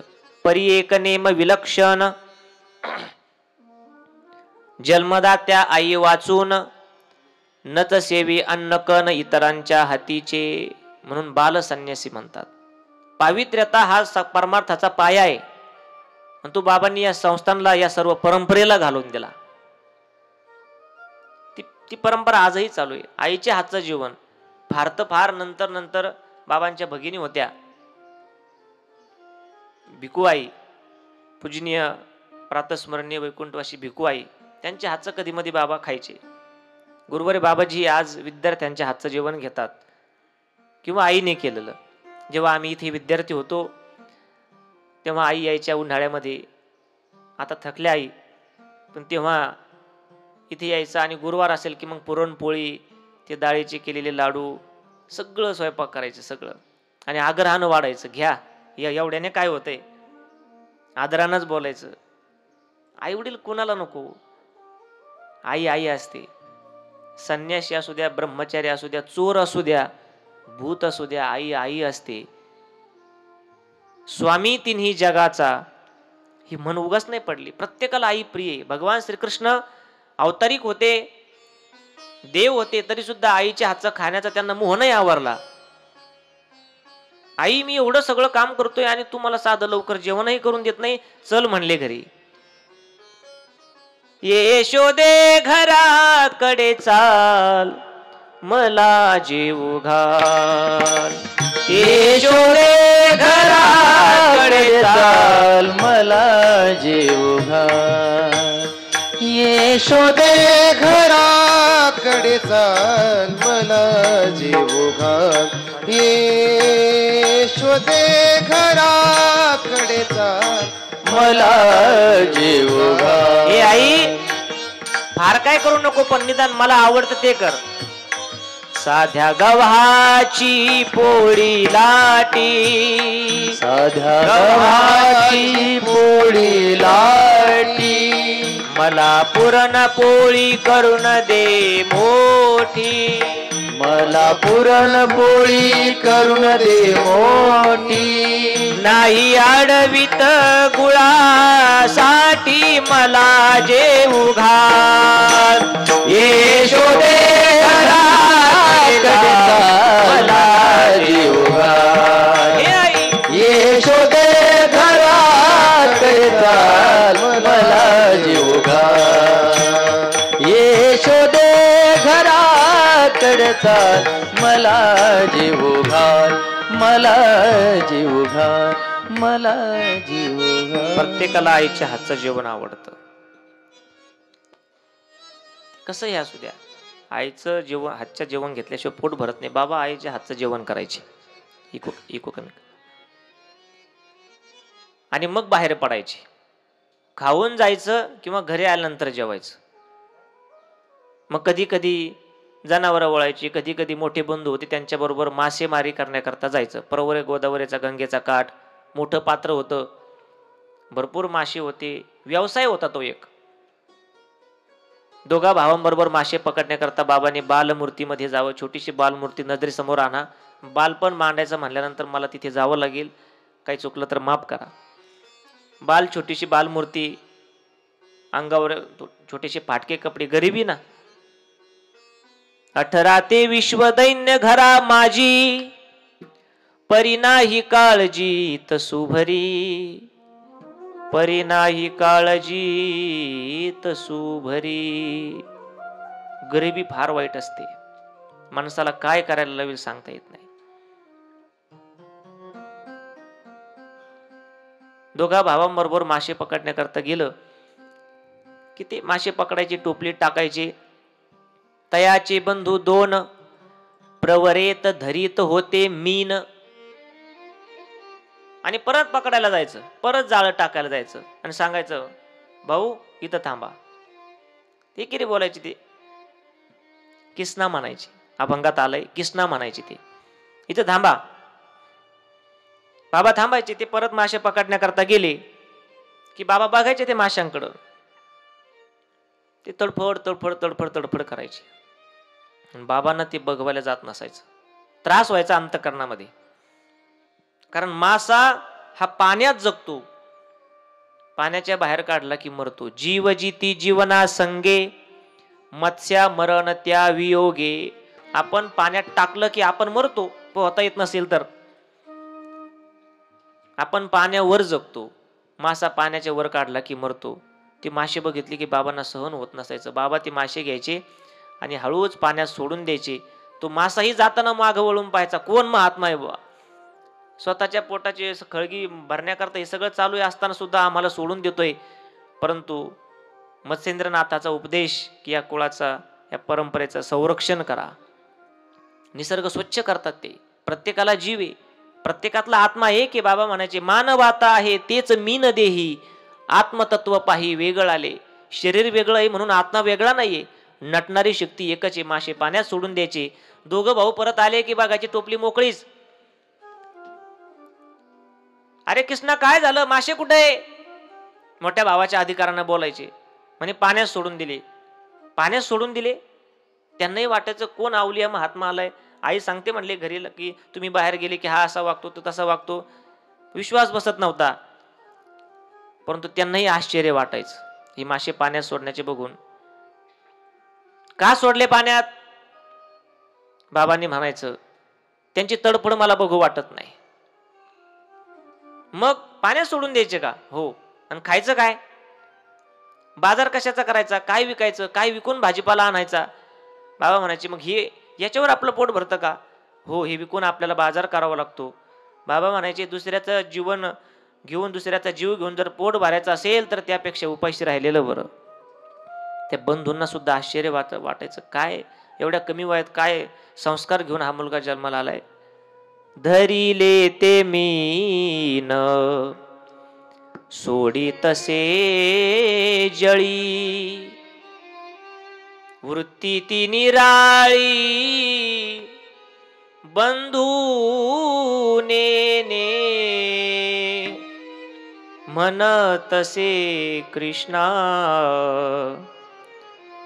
काय हे करीशी, मीन का सोडशी जळा माझी, जळा माझी मीन का सोडशी. बाबांनी म्हणावं मानवात आहे तेच मीन देही, आत्मतत्व पाही वेगळ आले. बाकीच्यांना वाटायचं हा दिसतोय बालक, परंतु अवतारिक पुरुष आहे. बालक म्हणून पाहता ती लोक, परी ब्रह्म एक किसनगिरी. हळूहळू हळूहळू बाबा कधी गायवळाच्या, कधी बंधू बरोबर जायचं, कधी मुलांबरोबर या परवरेच्या पात्रात खेळण्याकरता यायचं. हा परवरेचा कण न कण सांगू शकतो वाळूचा की आमच्या प्रत्येक कणाला बाबांचा स्पर्श झालाय कोणत्या ना कोणत्या रूपानं. वाळू होती, स्वच्छ वाळवंट, एका बाजूला खोल पात्र होतं मध्ये, बाकी सगळी वाळूच असायची. मग मुलांबरोबर खेळण्याकरता तिथे यायचं. काय खेळ होते त्यांचे महाराज सांगतात.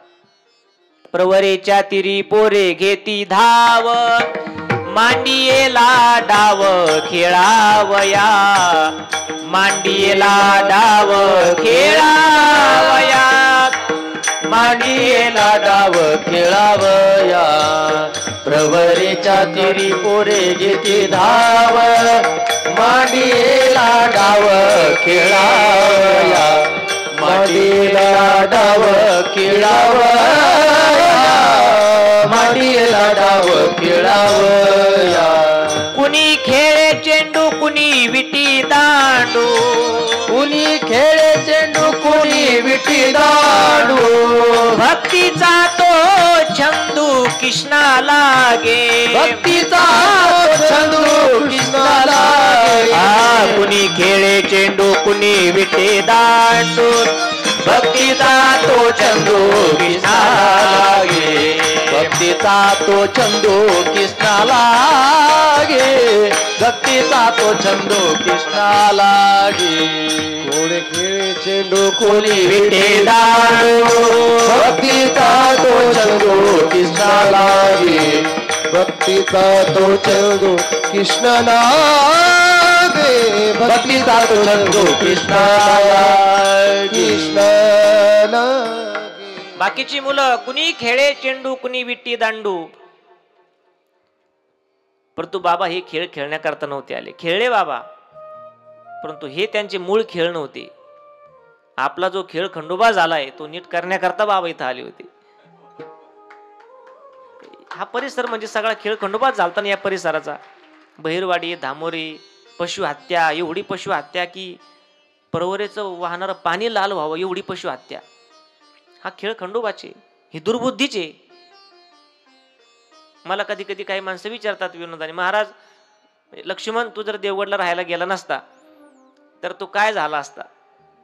म्हणलं ते विचारू नका एवढ्या लोकात. तरी कीर्तन भजन तर हे आलं नसतं, काही नसतं. हे भजन बाबांच्याच कृपेने आहेत. गळ्यात टाळ आणि माळ, कपाळाला गंध, ही संस्थांची आणि बाबांची कृपा आहे. काय केलं असतं, मी सांगितलं परवरेचं पात्र मोठं होतं, घरी गावठी धोतर भरपूर होते. मत्स्यमाऱ्याच्या पलीकडे काहीच केलं नसतं या परिसराने जर बाबा इथे अवतरित झाले नसते तर. हे बाबांचे उपकार आहेत. हे सगळं आज बागायती क्षेत्र, जिथे झोपड्या होत्या तिथे बंगले झाले, आणि जिथे जिथे सद्गुरू किसनगिरी बाबा मोठे बाबा गेले, ज्या ज्या घरात ती परंपरा गुरुवारी बाबाजीने टिकून ठेवली. गाडी घोडे सगळं असताना प्रत्येकाच्या घरी घरी जाऊन माधुकरीची परंपरा चालू ठेवली इतक्या दिवस, प्रत्येकाच्या दाराला पाय लावले. हे बंगले झाले म्हणजे तुमच्या आमच्या कष्टाने नाही झाले, हे साधूचे पाय तिथे लागले म्हणून झाले. हे त्यांच्यामुळे सगळं सधन दिसतंय. दुसरीकडे काय नदी नाही का, दुसरीकडे पाणी नाही का, लोकांना क्षेत्र नाही का, कामगार नोकर नाही का, सगळे सगळीकडे, परंतु सधन भाग दिसतोय. हा कथेत बोलण्याचा विषय नाही, परंतु आला विषय म्हणून सांगतो. गोधेगावचा कांदा कोटीमध्ये जातो. बाबांचे पाय लागले त्या प्रत्येक रानात बाबांनी जनावर चारलेले. संत स्पर्शाचा हा महिमा आहे. ज्या ज्या झाडांना स्पर्श झाला ती झाडं कल्पतरू झाली. ती झाडं सुद्धा साक्ष देतात की लहानपणी बाबांनी आम्हाला स्पर्श केला, आमच्यावर सूरपारंब्य खेळले, आमच्या खाली भाकर खाल्ली.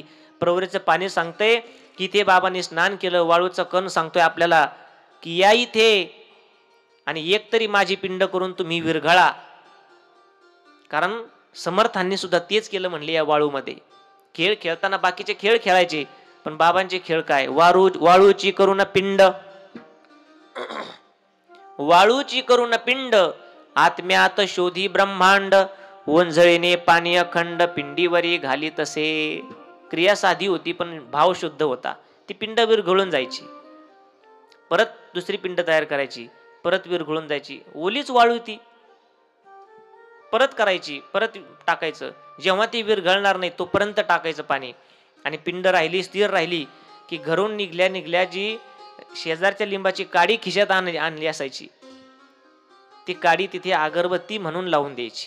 त्या पिंडी शेजारी जाण,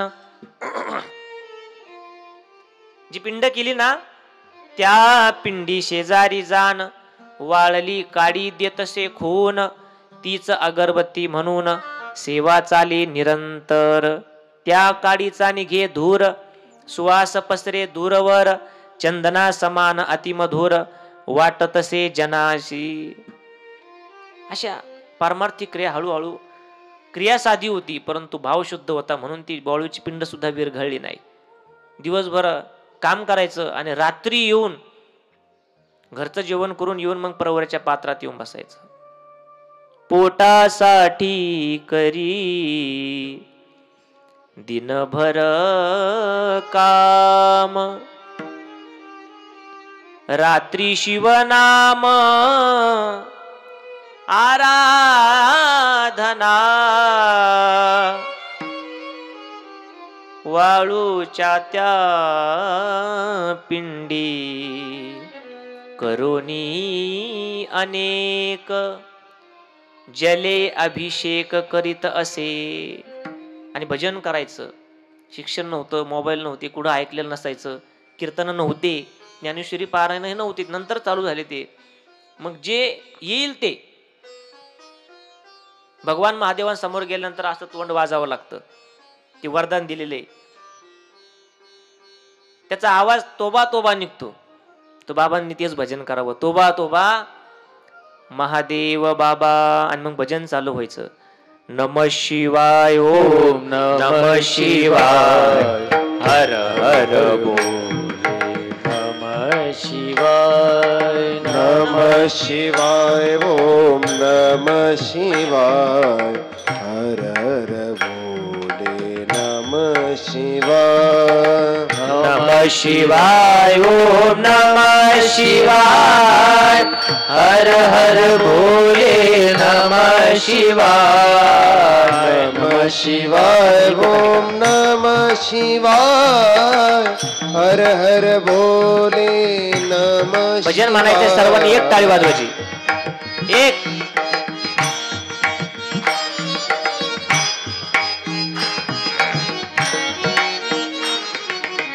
तोबा तोबा महादेव बाबा, तोबा तोबा महादेव बाबा, तोबा तोबा महादेव बाबा, हर हर बोले नम शिवाय. तोबा तोबा महादेव बाबा, हर हर बोले नम शिवाय. तोबा तोबा महादेव बाबा, हर हर बोले नम शिवाय. जटाधरा गंगाधराय हर हर भोले नमः शिवाय जटाधराय शिव गंगाधराय हर हर भोले नमः शिवाय नमः शिवाय ओम नमः शिवाय हर हर भोले नमः शिवाय नमः शिवाय ओम नमः शिवाय हर हर भोले नमः शिवाय ओम नमः शिवाय ओम नमः शिवाय हर हर भोले नमः शिवाय नमः शिवाय ओम नमः शिवाय हर हर भोले नमः शिवाय ओम नमः शिवाय ओम नमः शिवाय हरि बोल नमः शिवाय ओम नमः शिवाय ओम नमः शिवाय। भगवान महादेवांचं भजन करत करत बाबांनी शिवलिंग तयार करावं, पाणी टाकावं, त्या काडीचा सुगंध निघावा, कारण भाव शुद्ध होता. भगवान महादेवांचंच भजन का? परिसरात इथे काहीच नव्हतं ना, अंदमान निकोबार बेट.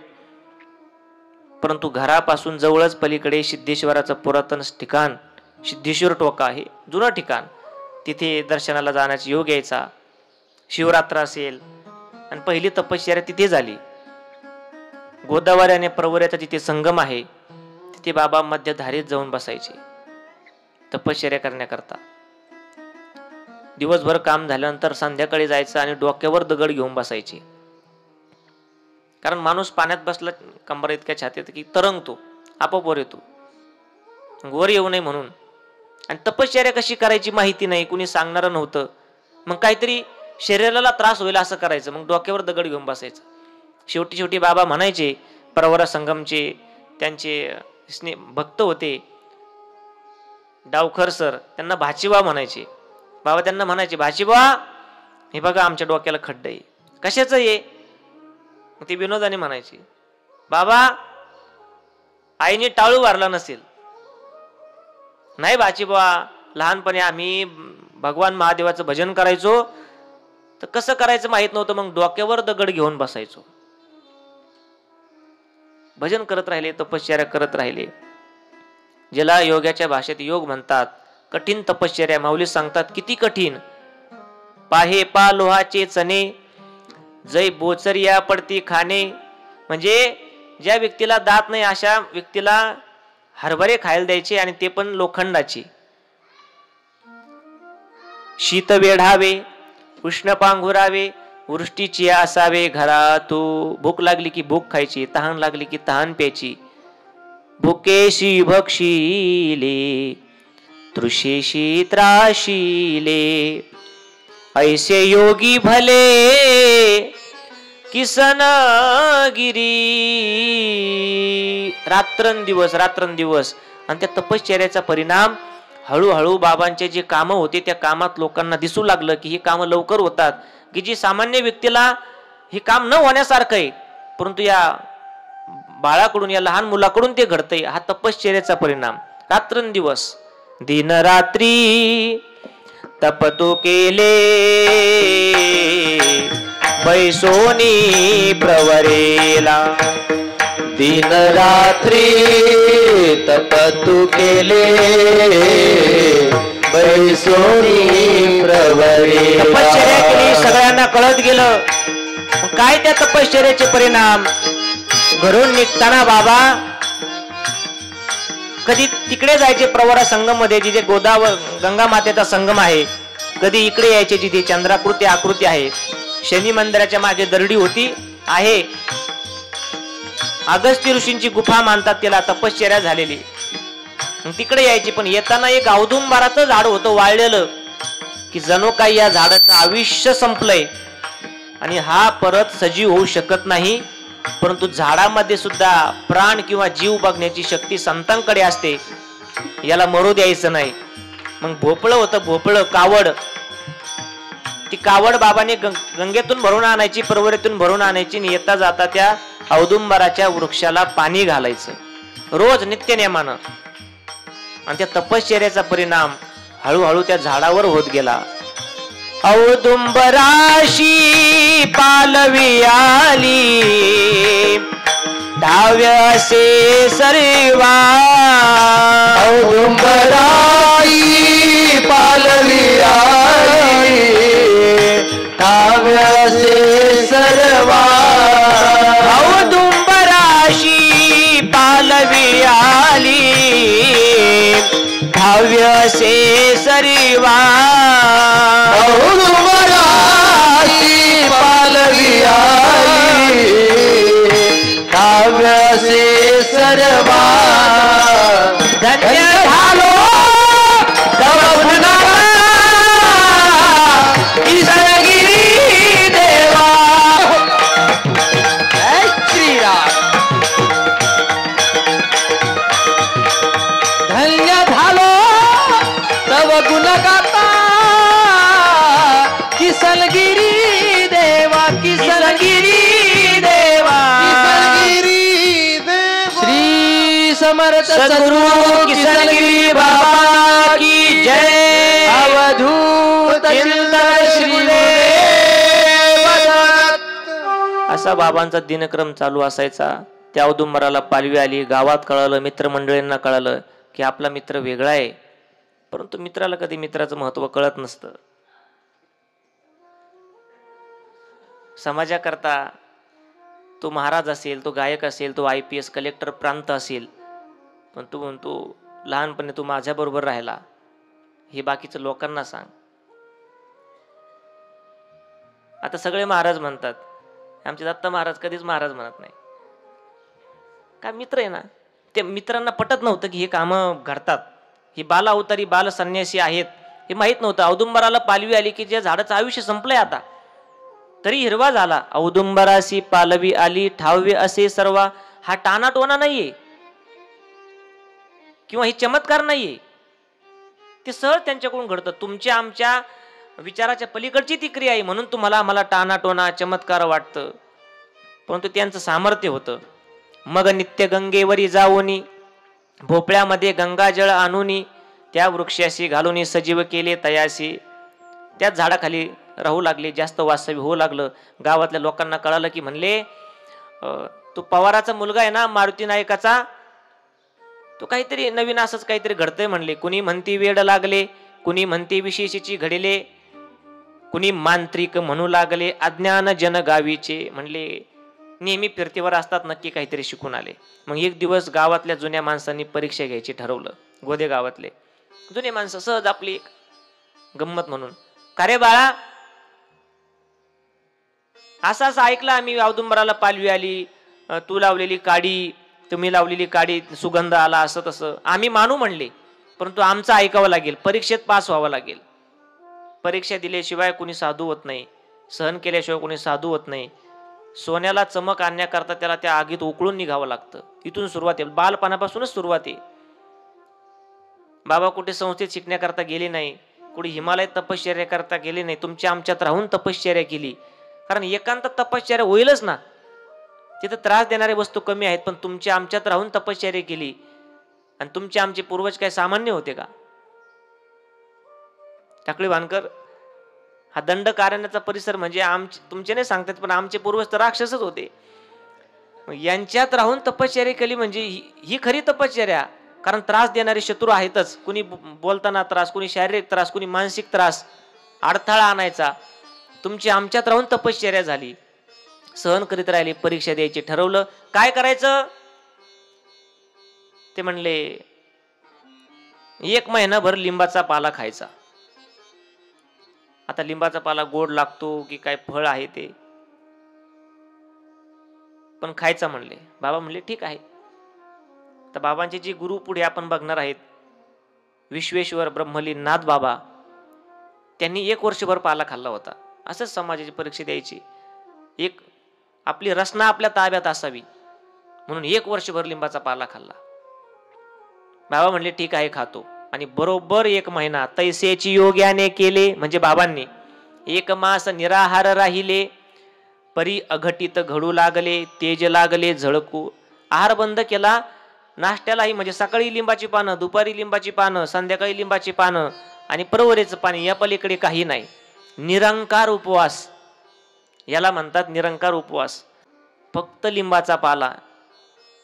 आणि 1 महिन्याने बाबा ज्यावेळेस त्यांच्या समोर गेले की त्यांनी बघितलं की हाच मुलगा आहे का तो की ज्याला आपण पाला खायला लावला होता.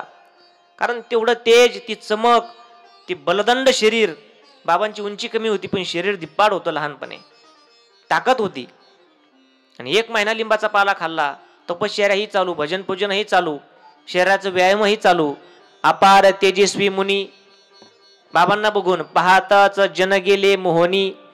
म्हणती निंबपाला भक्षुनी, मारुती जैसा जती दिसे. म्हणजे बजरंगबलीच आपल्या समोर आले, एवढं तेज घेऊन बाबा त्यांच्या समोर गेले. हे तपश्चर्याचा महिमा आहे. अशा परीक्षा होत राहिल्या. गावचे पाटील होते, त्यांच्याही घरी काम करायचं. आई वडिलांच्या वाट्याला आलेलं काम आणि स्वतःच्या वाट्याला आलेलं काम. संत असू द्या, देव असू द्या, इथे जे असतं ते कुणाला चुकत नाही. बाबांनी कधी आपल्या वाट्याला आलेलं काम, घरच्या गरिबीकडे बघून जे काम होतं, ते गावच्या पाटलाच्या गाया वळणं असणं, त्याच्यावर बाबा कधीच नाराज झाले नाही त्या कामावरती. कारण परमार्थ वेगळा आणि प्रारब्ध वेगळं. जसं तुकोबारे म्हणतात ना, देवा माझ्या या जीवनामध्ये ज्या प्रतिकूल घटना घडतात, आधी सावकारकी होती, ही तुझ्याच पद्धतीने, तुझ्याच आशीर्वादाने चालू आहे.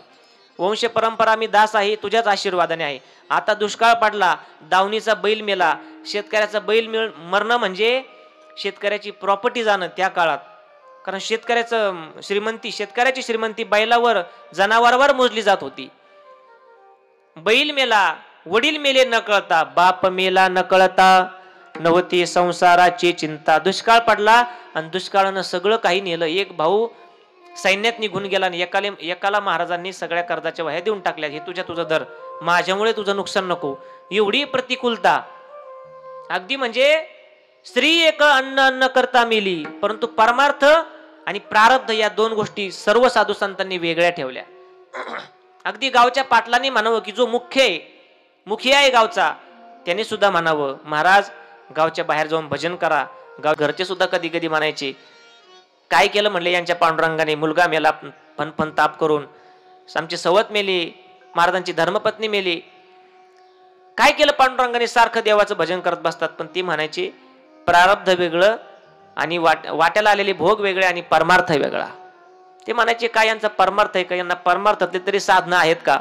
आपल्याला टाळ मृदंग, साधी कथा करते, आपल्याला एवढे माईक सिस्टीम, सगळं मृदंग, गळ्या टाळ असतात. टाळ आपल्याला लगेच उपलब्ध होतात. पण महाराजांना टाळही नव्हते. दगडांचे टाळ, कोण त्यांचा नाद, गीती गाता छंद ताल नाही. ही साधनं उपलब्ध होतात. पण महाराजांना हे सगळं उपलब्ध नसताना सुद्धा आपल्या गरिबीमुळे कधी प्रपंच बंद नाही पाडला. फुटकाची विना तुटक्याच तारा, घाली येर झारा पंढरीच्या. तुकोबाची कांता सांगे लोका पाशी, जातो पंढरीशी स्वामी माझा, जातो पंढरीशी. काही झालं तरी चालेल, आपली गरिबी चालेल. पण बाबाही म्हणायचे गरिबी वेगळी आणि देवाचा परमार्थ वेगळा. जे आलं ते भोगायचं आणि देवाचं नाम घेत राहायचं. आले भागा ते करीतो, आले भागा ते करीतो, आले भागा ते करीतो, आले भागा ते करीतो, आले भागा ते करीतो, आले भागा ते करीतो, आले भागा ते करीतो, आले भागा ते करीतो. तुझे नाम उच्चारी, तुझे नाम, तुझे नाम, तुझे नाम तुझे नाम उच्चारितो आले भागाते करीतो आले भागाते करीतो आले भागाते करीतो आले भागा ते करीतो तुझे नाम उच्चारितो. जे काम असेल ते त्याच्यात भजन. कामामध्ये काम काही म्हणा राम राम या न्यायाने होईन तो भोग भोगीन आपुला न घाली विठ्ठला भार तुझं. आई वडिलांची गरिबी पाहता बाबांनी वाट्याला येईन ते काम स्वीकारावं. मग वडील काय करायचे? कुणाचं आऊत हाकणं असेल, गावातले जनावर वळणं असेल, सगळं कामं करायचे. मग आईवडिलांना मदत म्हणून कधी कधी बाबा ही गावच्या पाटलाच्या घरी जनावर वळण्याकरता जायचे. त्या पाटलांनी कधी बाबांची अवज्ञा नाही केली. लहानपणी सुद्धा त्यांना नव्हतं माहिती की अवतारिक पुरुष आहे, परंतु त्यांनी अपमान केला नाही आणि बाबांनी सुद्धा कधी त्यांची अवज्ञा केली नाही. जे काम सांगितलं ते बाबांनी करावं. ब्रह्मस्वरूप असताना, अवतारिक पुरुष असताना हे काम करण्याची गरज नव्हती, परंतु आले भागा ते करीतो. असोनिया ब्रह्म राखील्या गाई कणभरी नाही अहंकार मालकाचे बोल ऐकोनिया घेई. गुपचूप ऐकून घ्यायचं.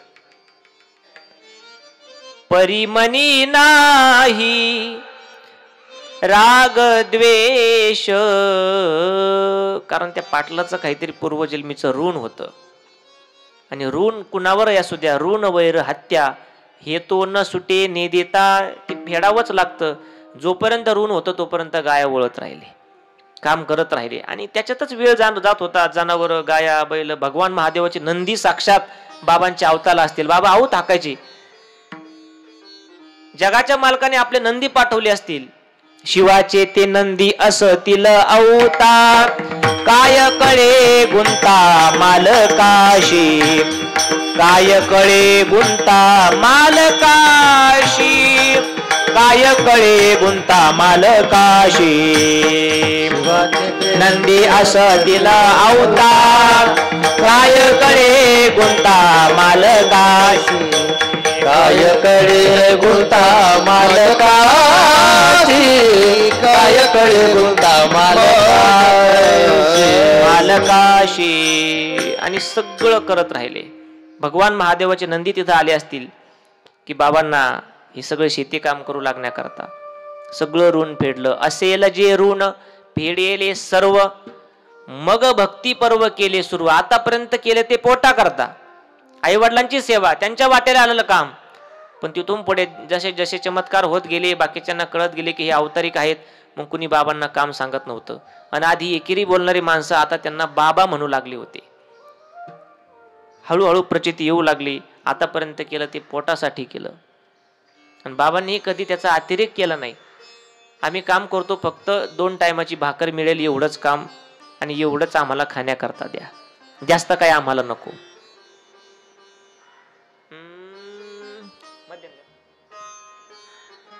लई नाही मागन, लई नाही मागन, पोटा पुरत दे रे देवा. लई नाही मागन, शिळी अथवा ताजी पोळी, देई देई गा एक वेळी, देई देई गा एक वेळी, देई देई गा एक वेळी. लई नाही मागन, लई नाही मागन, पोटा पुरत दे रे देवा. लई नाही मागन. काम करत राहिले, करत राहिले. हळूहळू त्या तपश्चर्याचा परिणाम त्या कामात मालकाला दिसू लागला आणि मालकही घाबरू लागले की आपल्याकडून एखाद्या महात्म्याचा अपमान होतो की काय. म्हणून काम सांगत असताना बढती झाली आणि सोपे सोपे काम सांगू लागले. नको अपमान. गावच्या पाटला घरी बाळ किसन काम करी, करुणी तयाची चाकरी सांगितले ते नेटके करी. एक दिवस आवाज दिला, हे बाळा इकडे बाबा, असं म्हणून खिशात हात घातला पाटलाने आणि चिठ्ठी काढून बाबांकडे दिली. म्हणली एवढी आमची पाहुणी आहेत झोडेगावला, त्यांच्याकडे लवकर पोहोच करायची, काही महत्वाचा निरोप आहे, जेवण करून जा किंवा आल्यावर करा, पण जा म्हणले, दिवस जाईल. असं म्हणून पाटील हे निघून गेले. बाबांनी चिठ्ठी घेतली. सद्गुरू किसनगिरी बाबांनी बालवेशामध्ये आणि निघाले. झोडेगाव म्हणजे गंगापूर तालुक्यामध्ये इथून 40-50 किलोमीटर. कितीही वेगाने गेलं तरी 4 ते 5 तास लागतात. गाडीने गेलं तरी 1 तास 2 तासात जाणं होईल. चिठ्ठी घेतली बाबांनी. थोड्या वेळ पाटील गाव मंदिरामध्ये ग्रामदैवताच्या दर्शनाला गेले. अर्धा घटका भरानं परत बाबाची पाटलाची तिथे दृष्टादृष्ट झाली आणि पाटील ओरडले, तुम्ही अजून इथंच का? तेवढी चिठ्ठी लवकर देऊन यायची म्हणले, महत्वाचं काम आहे. असं म्हणल्यानंतर बाबांनी खिशात हात घातला कोपरीच्या आणि ती चिठ्ठी काढून पाटलांच्या हातात दिली. म्हणले, अहो ही ती तिकडे देऊन यायची, हे आम्हाला काय देता इथं, हे किती बोलायची ते. तर बाबांनी सांगितलं, पाटील मालक ही चिठ्ठी तिकडून आलेली आहे, म्हणजे प्रतिनिरोप आहे. म्हणले, तुम्ही जाऊन आले? हो जाऊन आले. विश्वास बसला नाही, परंतु काही गोष्टी पूर्वीच्या ऐकलेल्या होत्या चमत्कारिक. तर चिठ्ठी उघडून बघितली तर खरंच पाटलाच्या लक्षात आलं की आपण जी चिठ्ठी झोडेगावच्या पाहुण्याला पाठवली त्या चिठ्ठीचा निरोप म्हणजे प्रतीची चिठ्ठी, त्याचं उत्तर लिहून त्या पाहुण्यांनी तिकून पाठवलेली होती. अर्ध्या तासात कुठंच जाणं होत नाही, 50 किलोमीटर तर नाही होत, पण बाबा अर्ध्या तासात जाऊन गेले सुद्धा आणि परत आले सुद्धा. यांना जाण्याकरता गाडी घोडं लागत नव्हतं. मनाच्या वेगानं जायचे आणि मनाच्या वेगाने यायचे. असे एक नाथपंथामध्ये महात्मे होते. मच्छिंद्रनाथ मनाच्या वेगानं जायचे आणि मनाच्या वेगाने यायचे. बाबांनाही गाडी घोडं काही नाही. मनाची वेगे गेले आणि आले, नाही पाहिले कुणी येता, कुणी नाही पाहिले जाता येता, कुणी नाही पाहिले जाता येता. मनाची वेगे गेले आणि आले, कोणी नाही पाहिले जाता येता, कोणी नाही पाहिले जाता येता, कोणी नाही पाहिले जाता येता. मनाच्या वेगाने जायचे, मनाच्या वेगाने यायचे. कारण ज्या दैवताची सेवा होती, मनोजवम मारुत तुल्य वेगम जितेंद्रियम बुद्धिमतां वरिष्ठम, बजरंग बलीची सेवा, भगवान महादेवांची सेवा. अंजनीच्या तपासाठी महारुद्र आले पोटी. ते हळूहळू सगळे काम दिसू लागले मित्रमंडळीमध्ये. या सगळ्या गोष्टी गेल्या आणि ते म्हणले आपल्यात खेळतो म्हणले. तसं भगवान श्रीकृष्णाचं महत्व त्यांचे असणारे गोपाळ त्यांना पटत नव्हतं. पेंद्या, वैजा, वाकड्या, सुदामा, पद्माकर, मधुमंगल हे सगळ्यांना पटत नव्हते की यांनी गोवर्धन उचलला. करांगळीवर पूजनीय स्वामीजी सांगत असतात की पेंद्या मानाचा कृष्णाला मी 3दा कुस्तीत पाडलं आणि हा कसा गोवर्धन उचलतो बा, किंवा कसा आग गिळतो, पटत नव्हतं. मित्र असतात ते. बाबांच्याही मित्राला पटत नसायचं की अशा काही गोष्टी घडतात. म्हणून त्यांनी परीक्षा घ्यायची ठरवली. मित्रमंडळींनी लहानपणी म्हणले आता पैज लावायची. कोणती पैज? दूर डोंगर आहे, अंकाईचा डोंगर. म्हणले जो तिथे आधी जाईल तो आपल्यामध्ये श्रेष्ठ किंवा जिंकला. त्यांना बाबांची परीक्षा बघायची होती. म्हणले कसं करायचं काय? म्हणले गंगेमध्ये जायचं ना आपल्या कावडी भरून घ्यायच्या. भोपळ्याची कावड असायची, त्या कावडी भरून घ्यायच्या आणि गंगापुरापर्यंत पायी पायी जायचं सगळ्यांनी. आणि तिथून मग जशी वाहनं लागतील किंवा जसं आपल्या आपल्या वेगाने जात राहायचं. प्रत्येक जण घाई गडबडीनं त्या ठिकाणी आपापल्या कावडी भरण्याकरता पळत होता. कुणी घरी गेलं, कुणी कावडी भरून लगेच पुढे निघाले, कुणी मधल्या मार्गे निघाले. गंगापूरला जिकडे जाईल तिकडे रस्ता. तिथे जाऊन कोणी एसटीने गेलं, कुणी गाडीने गेलं, कुणी पळत गेलं, कुणी हात करून गेलं. सगळे धाप्या टाकत अंकाच्या डोंगरावर बऱ्याच वेळाने पोहोचले आणि बघत होते कोण आधी आलं, मी आधी आलो का तू आधी आले. एवढं बघूस तर बाबा सगळ्यांच्या पुढे दत्त म्हणून उभा राहिले. मोठ्याने आवाज दिला, नारायण नारायण. आणि मग ते एकेरी भाषेत मित्राच्या नावात बोलले. म्हणले तुम्ही कधी आले?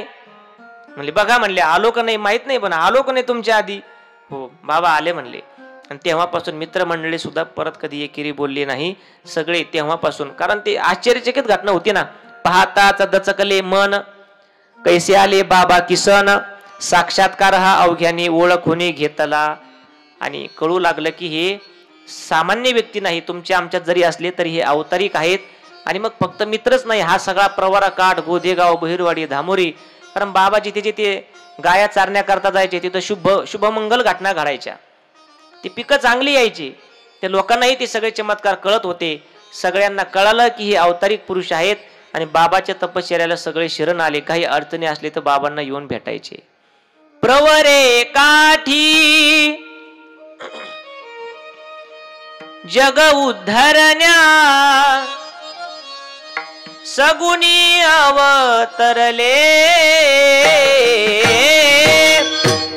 तप बाबांचे पाहुनी सारे भक्त शरण आले.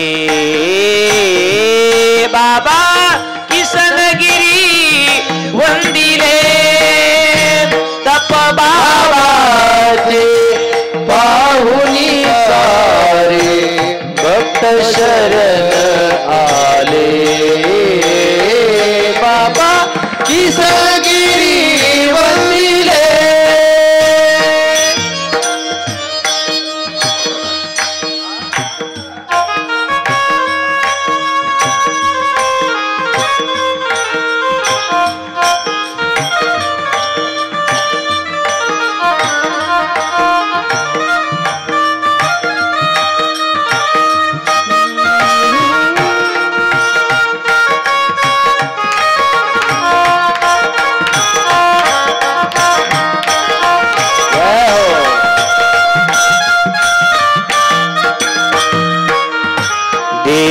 गडीचा कन कन सांगे अद्भुत महिमा किसनगिरींचा.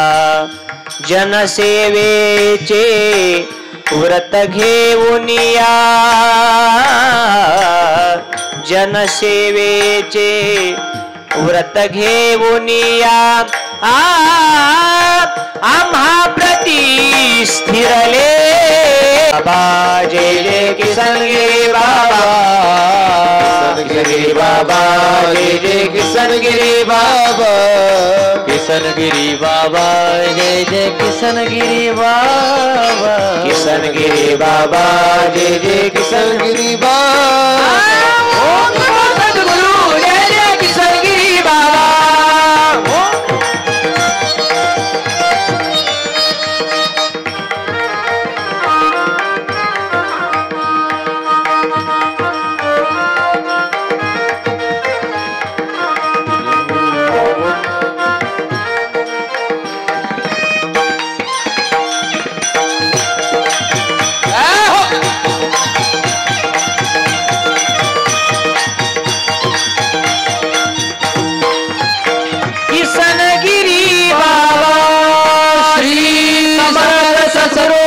किसनगिरी बाबा की जय. अवधूत चिंतन श्री प्रवरा माई की जय. जय जय किसनगिरी बाबा. ओम नमो सद्गुरु, जय जय किसनगिरी. माग म्हणायचे सर्वांनी. चराचर प्रतिपालका, राई मातेच्या बालका, ब्रह्मांड चालका, सद्गुरु राया नमो नमो. सद्गुरु राया नमो नमो, सद्गुरु राया नमो नमो. किसनगिरी योगेश्वरा, दत्तात्रेय हरिहरा, भक्त पालका विश्वंभरा, सिद्धेश्वरा नमो नमो. सिद्धेश्वरा नमो नमो, सिद्धेश्वरा नमो नमो. ओम नमो सद्गुरु जय जय किसनगिरी बाबा. ओम नमो सद्गुरु जय जय किसनगिरी बाबा. ओम नमो सद्गुरु, जय जय किसनगिरी बाबा. ओम नमो सद्गुरु, जय जय किसनगिरी बाबा. ओम नमो